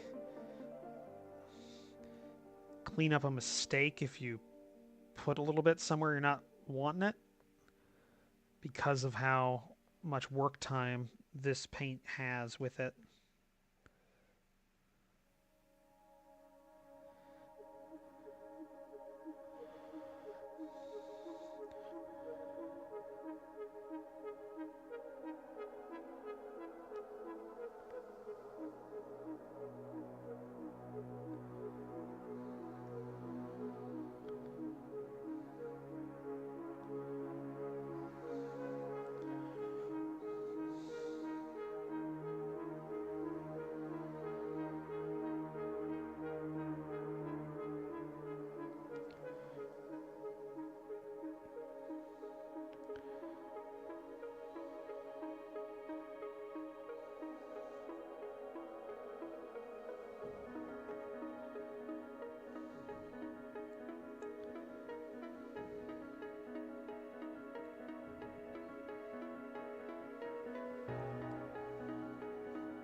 Missed some stuff here. Is this an oil wash? Heard you say it'd take hours to dry. Speed paint. This is Army Painter Speed Paint.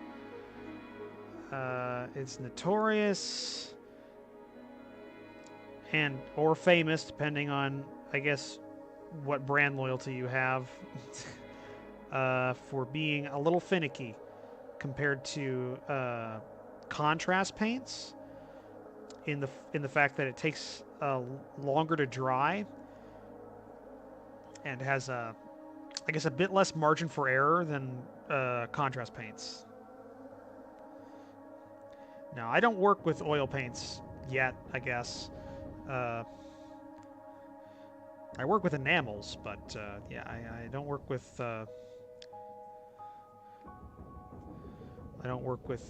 oils yet. It's never been something that's interested me, just because of how long it takes to dry. I thought the same about my enamels, and now I wouldn't trade them. Like, I've even been thinking about using them on like my Tau project to make it a bit less soul-crushing with all the panel lining that needs to be done on Tau shit.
I think I already know something that's gonna be apparent whenever this finishes. Is that I probably should have been a bit heavier on the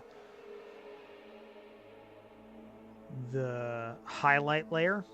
Should have been a bit more white with less overall black. But we'll see. We'll see how it goes.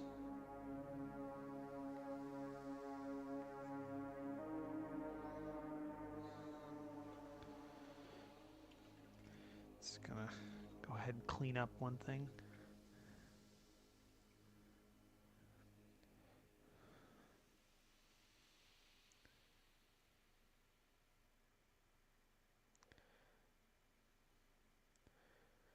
Oh yeah, that cleans up really well with just a little bit of water.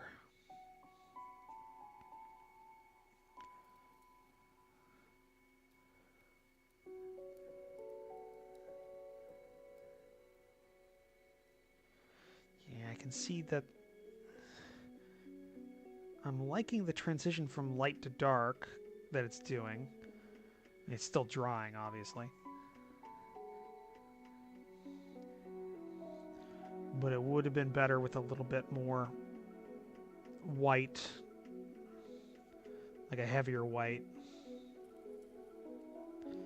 That was just me being cautious. I didn't want to overdo it. Maybe when it's finished, I've said nay before to things, so maybe when it's finished it'll look better. So I might as well give it a shot. It's a test model. This one doesn't matter as much as the one that has the 3D printed head on it. That one I kind of want to keep because I really like the pose. These other two that I'm working on right now are kind of, give or take.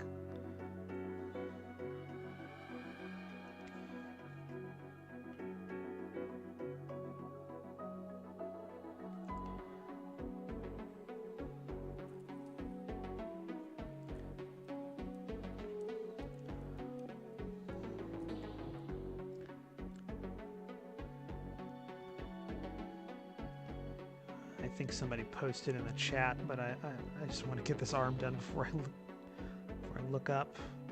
I don't know why this thing has such a long working time. I can spare it.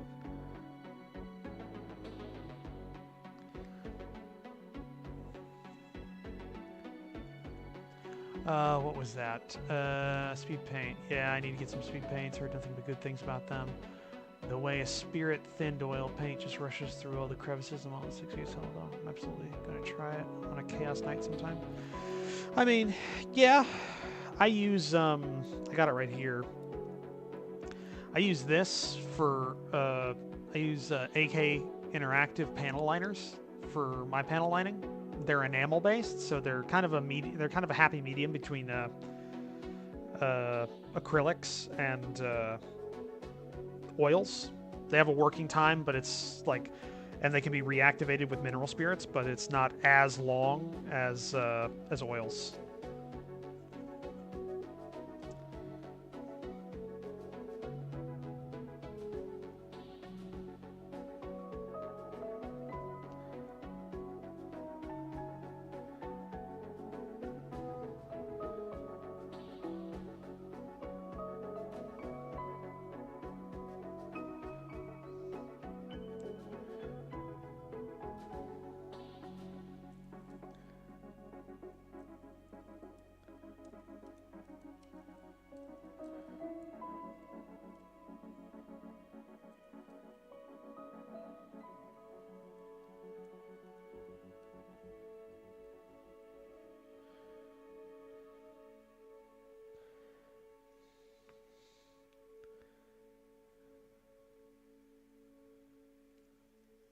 Mm-hmm.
Yeah, no, enamels are great. Enamels, again, yeah, like I said, they're just kind of like a happy medium between acrylics and oils.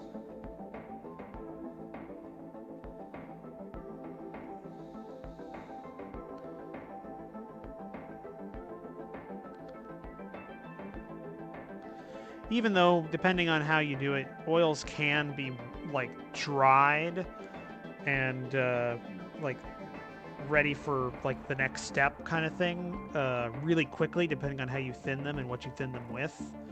But you gotta kind of know what you're doing. So enamels are a bit more forgiving, in my opinion.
Yeah, I can tell this is going to be a lot darker than I initially intended it to be. But who knows, it might be an effect I like more. I've had that happen before where a mistake is kind of turned into a, oh, well, that actually looks better kind of situation.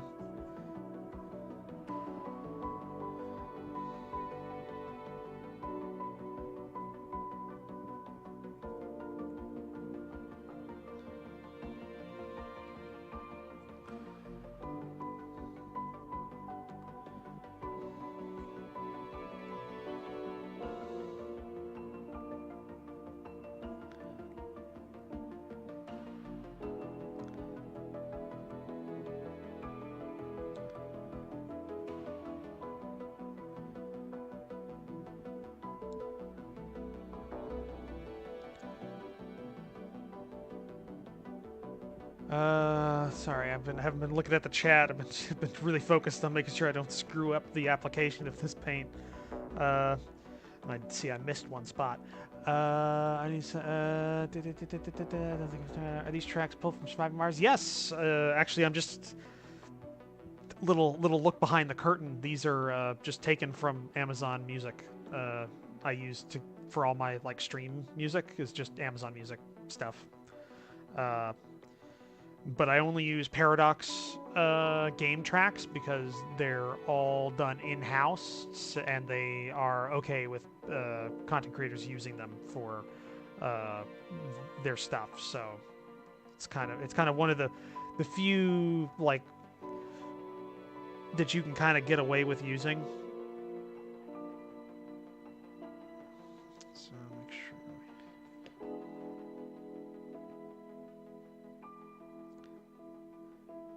Just got to clean off this metallic. God, those do clean well. Like they do not. A little bit of water and those come right off.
They do make some killer background music. They do. They honestly do.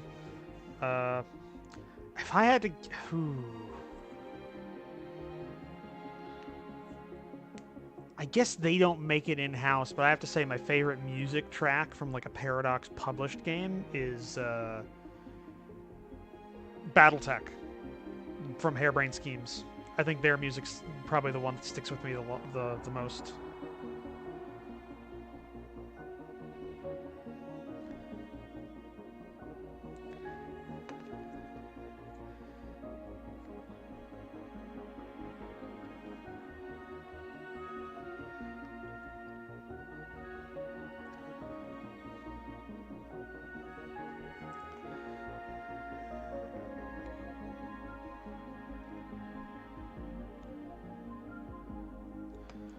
Okay, now we get some dark wood here for the leather bits.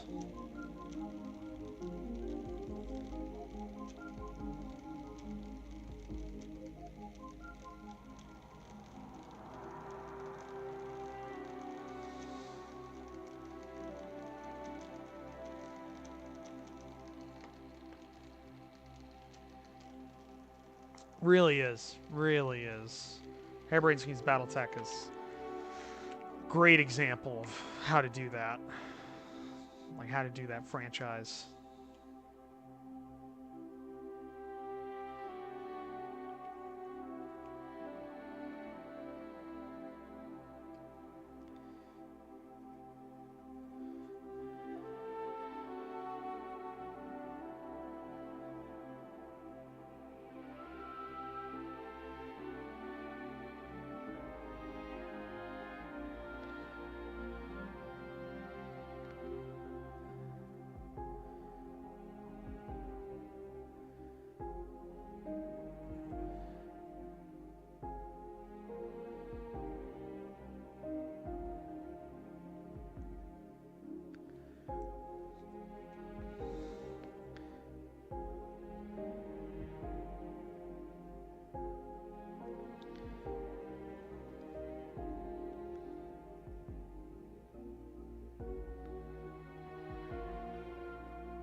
Just to be on that track.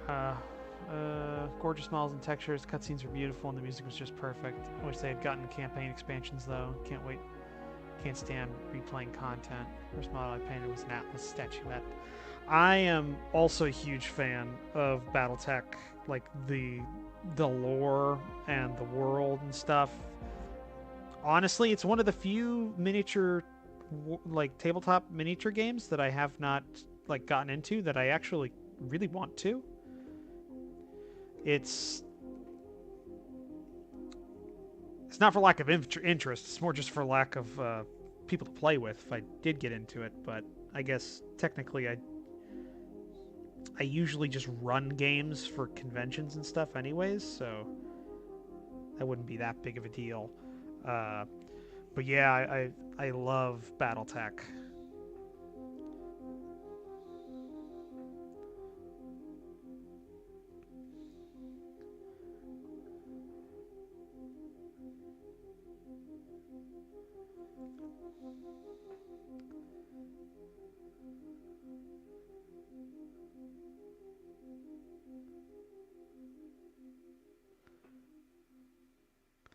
Sorry, I'm having breaks in my conversation here because I'm having to concentrate pretty hard on adequate application of this paint. For something that's supposed to be geared towards people like getting into painting, it definitely doesn't give you a lot of leeway when it comes to a lot of its application and like kind of what you need to do with it.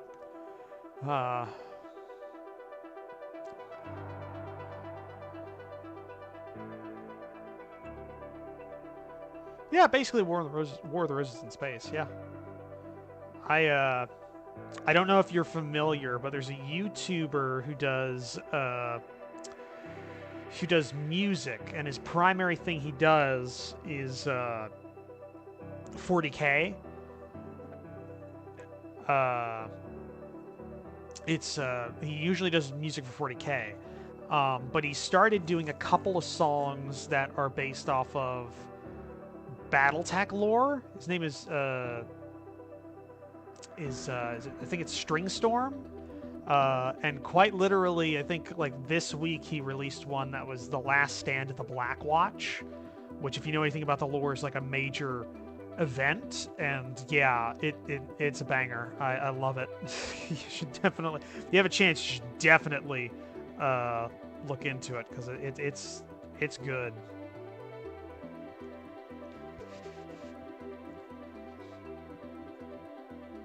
Yeah, let's get the rest of this leather painted up. I think he also has one on 2K Id, and I think another one on the Grey Death Legion, which are all major things about BattleTech.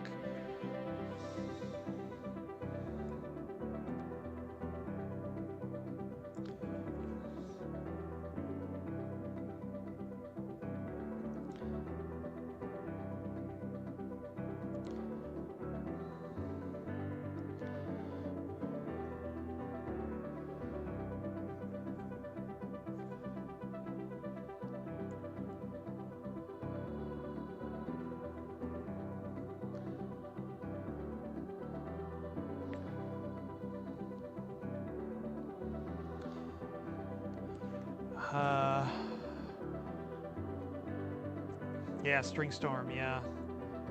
Gotta tread lightly with 40K YouTubers, though. Sucks getting into a lore video series, then they go mask off. Stringstorm's okay. Stringstorm's okay.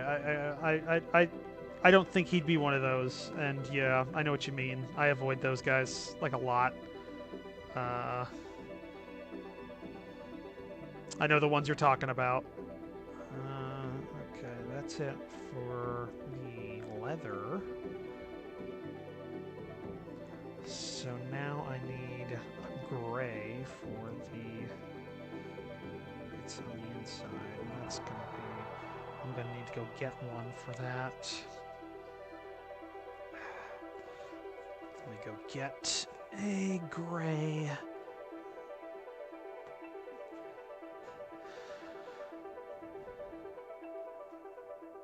I know there's a gray somewhere in here.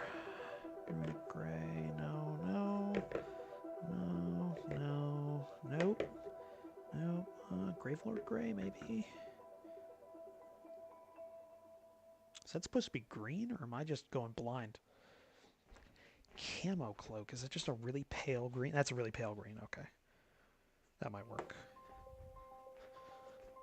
I've got all my... I don't have any place to put my speed paints, so they're just kind of on my gaming table, because I have a little, like, 6x8 table. Or I guess it's a 6x6 table for playing stuff down here. And, yeah, I don't have any other place to put my my paints. I've run out of space. Later tonight, then. Sucker for 40K lore, even though I don't like the game itself. Stringstorm doesn't really do like lore videos. He just does music videos. Like he does, there's a lot of music he does, but it's usually around like lore events and stuff like that. He's got a really good Deathcore of Krieg song. What else? He's got a good Deathcore of Krieg song. He's got a song that was actually commissioned by Remy for the Cadian XX. That's pretty good. Basically, all of his BattleTech stuff's good, except for the Grey Death Legion. I don't really like that flow that much, but the other two are really nice. They're bangers. They're like 80s or 90s like metal kind of tracks that are really nice. Yeah, I can't think of anything else he's done. Yeah, Workbench is also a studio. Barely out of the frame. Yeah. See, a long time ago, I figured... Well, basically, this is... I'll just go here since I'm kind of technically waiting for paints to dry. Where is my cursor at? There it is. Like, a long time ago I did the same thing. Like my office, my current office used to be my room, and it also used to be my hobby space. So I'd have like a little tiny like cutting mat. I think I still got it somewhere around here, but it's like you know, a little like 1 foot by something cutting mat that I'd have on like my desk. I had a little L desk with all this stuff around there, and then a couple of shelves and like a bookcase that I'd keep all my stuff in. But this is my basement. Like, this is our basement, and essentially before I've set up down here, it was just storage, literally. And it wasn't our storage, it was stuff left over from the previous tenants that the landlord just kind of didn't pick up. So I'm using a couple of like their coffee tables and stuff back there to hold, for my 3D printers to sit on. But yeah, this is like it's a big space.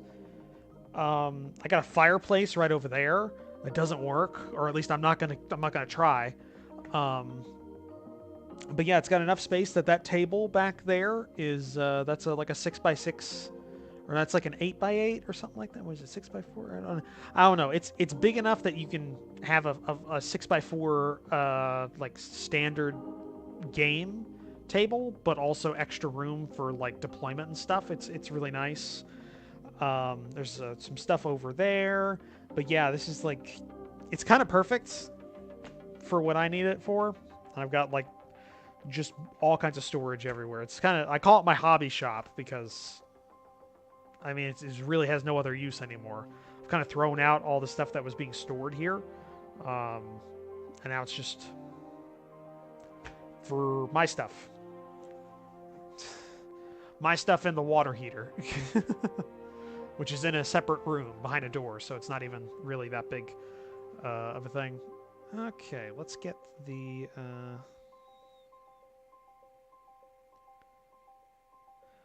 little bits here. Trying to get the... let me see if I can clean up some of that paint there.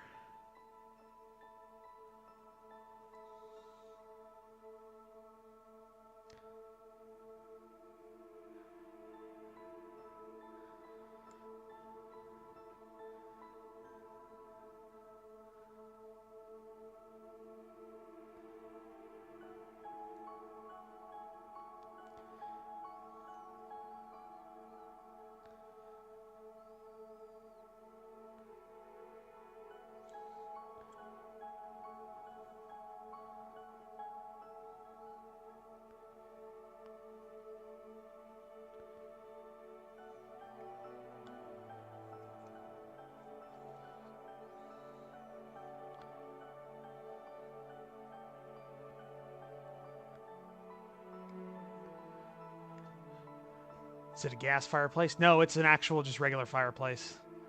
All my toys in there.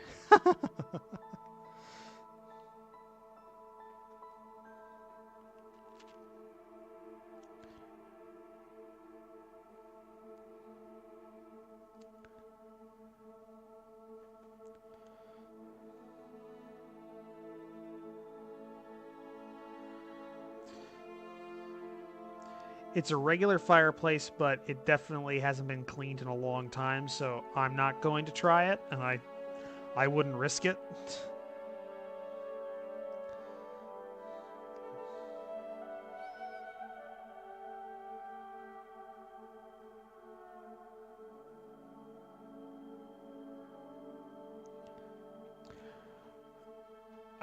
I think I missed somebody's chat like a little while ago. I'm just gonna look. I think it was it? Speaking of that, the other day, Beth sent me. Oh, Lake. That's who I missed. Brick. Yes, yes, it's a brick. Yes, it is solid state. No, it's like a wood burning fireplace. It's like a it's like a wood burning fireplace. It hasn't been cleaned in a long time though, so I'm not gonna try it. Yeah, no, like the classic BattleTech RPG. That's an old one. I don't know why she'd send you that one, because there's an currently like supported one called the 4th edition one that's a game. I mean, it's as good as any BattleTech RPG is, which is not great. It's one of the big weak points of BattleTech is that it does not make good RPGs.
What bothers me is how many 40K games are turn-based squad tactics.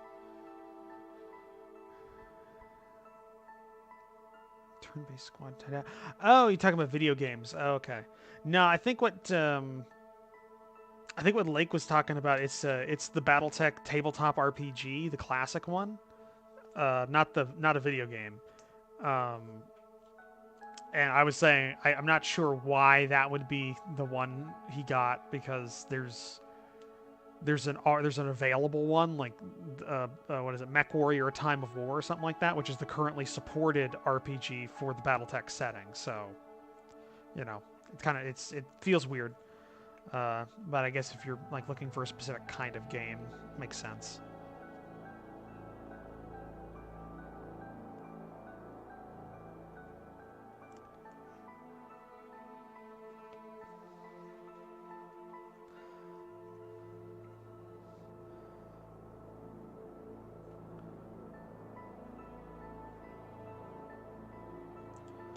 Okay, I need... Where is it at? London Grey. London Grey? That might be a bit too dark. Darkstone, Black Grey. Not Uniform Grey. Ash Grey's too bright. Uniform Grey. I have way too many grays. Sky Grey's too bright. Maybe London Grey would be good. Let me just check.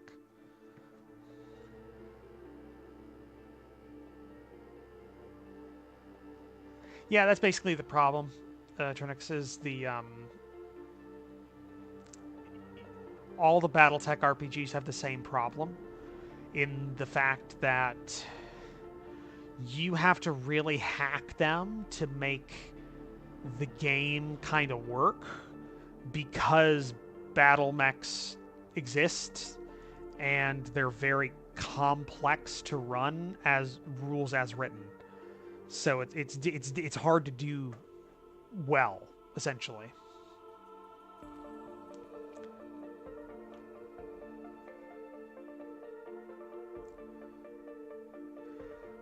Like, I would say your best bet is either everybody not be a mech warrior pilot, or if you're going to do it, essentially really make it like narrative mech combat, or use the what is it called, Alpha Strike rules light version of battle mech combat, and play out play it out like that, which is giving like the players extra HP or something. Would be like my recommendation on how to run it. Because yeah, I've had friends who have run BattleTech RPGs before, and they've said it's not impossible to see like a combat last multiple weeks of game, like multiple game weeks, just because of how detailed it can get. So yeah, I don't know. I like the concept, and usually they have a really nice like life path creation system, or at least the currently supported version does. But yeah, that's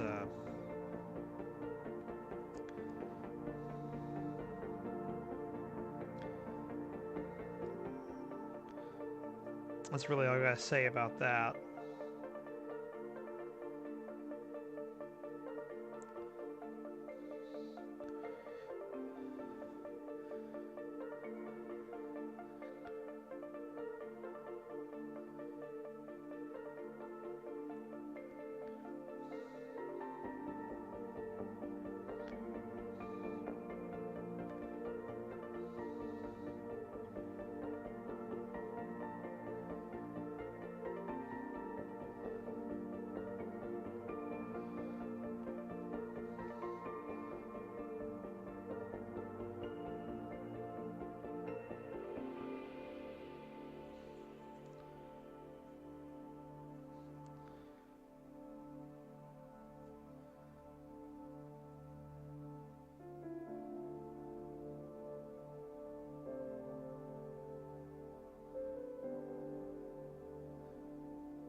See, that's the problem, Trinix, is that it's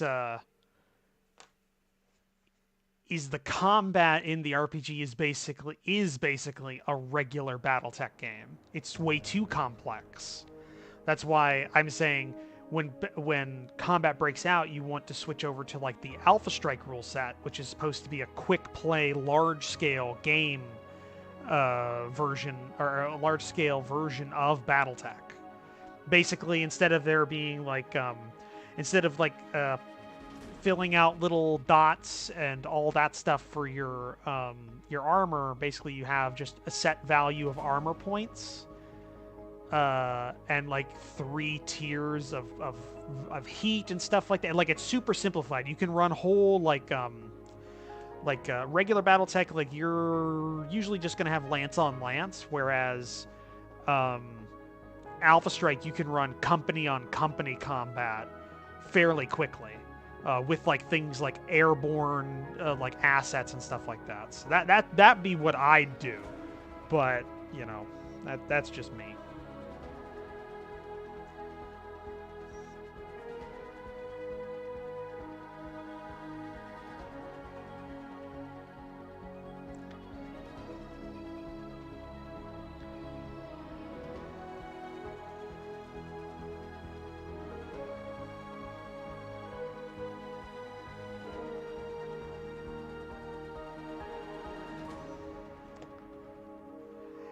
Hey, Leah, how you doing?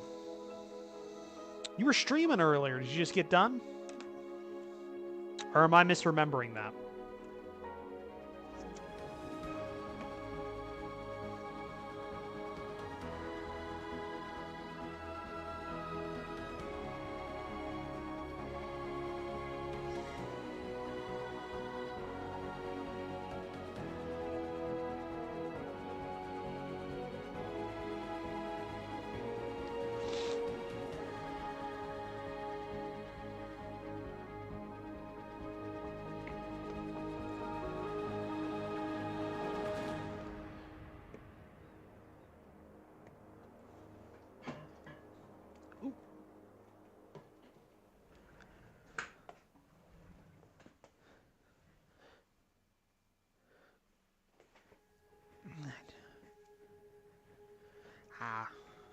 It was one of the Magnus clan.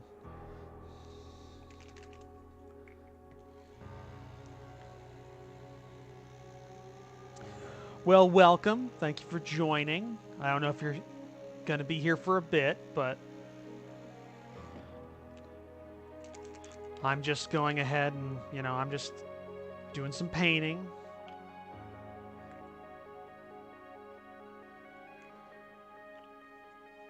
Trying out a new painting method live on stream.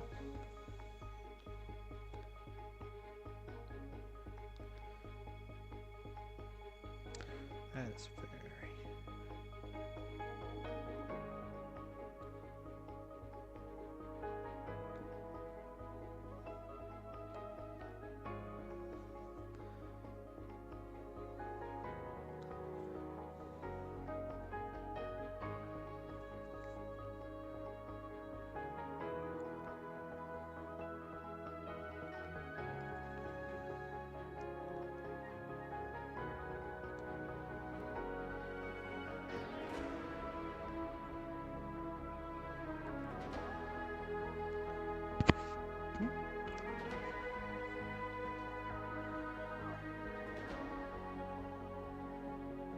I try to get to move to Twitch. I don't know, Leah. I might. It's... Problem is I have an audience here, so, you know, I don't need to, like, spend time building up an audience on Twitch. Like, I have access to memberships and donations here. The only problem is, like, getting recognized or being found on YouTube is really hard, so you kind of have to do external pushes. So, I guess it's kind of either or.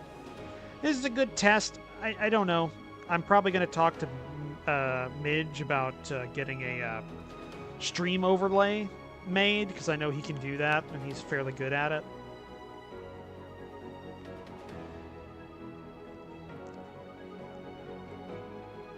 Okay.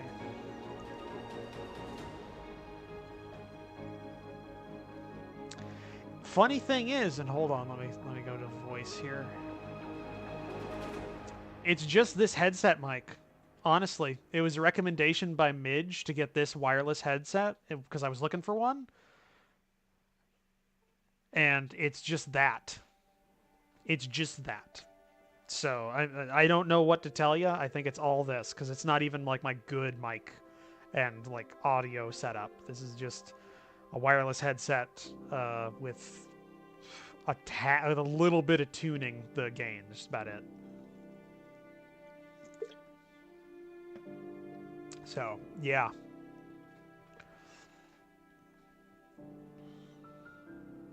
I don't know if I like that black on this model.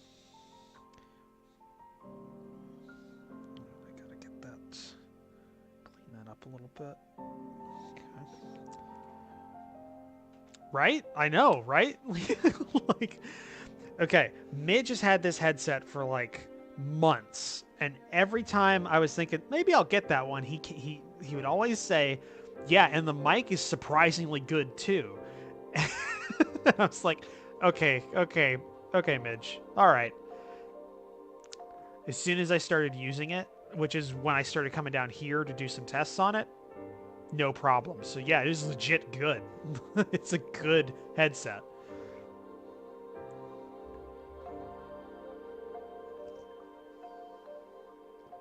All right, see you, Tronix. You have yourself a good time. You have yourself a good day. I'm probably going to be closing up here pretty soon as well. It's been about 4 hours. I'll definitely be posting a picture of this to see what people think of it when I get it done.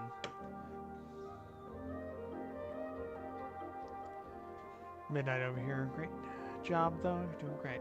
All right, Leah. You have yourself a good night. Get some sleep.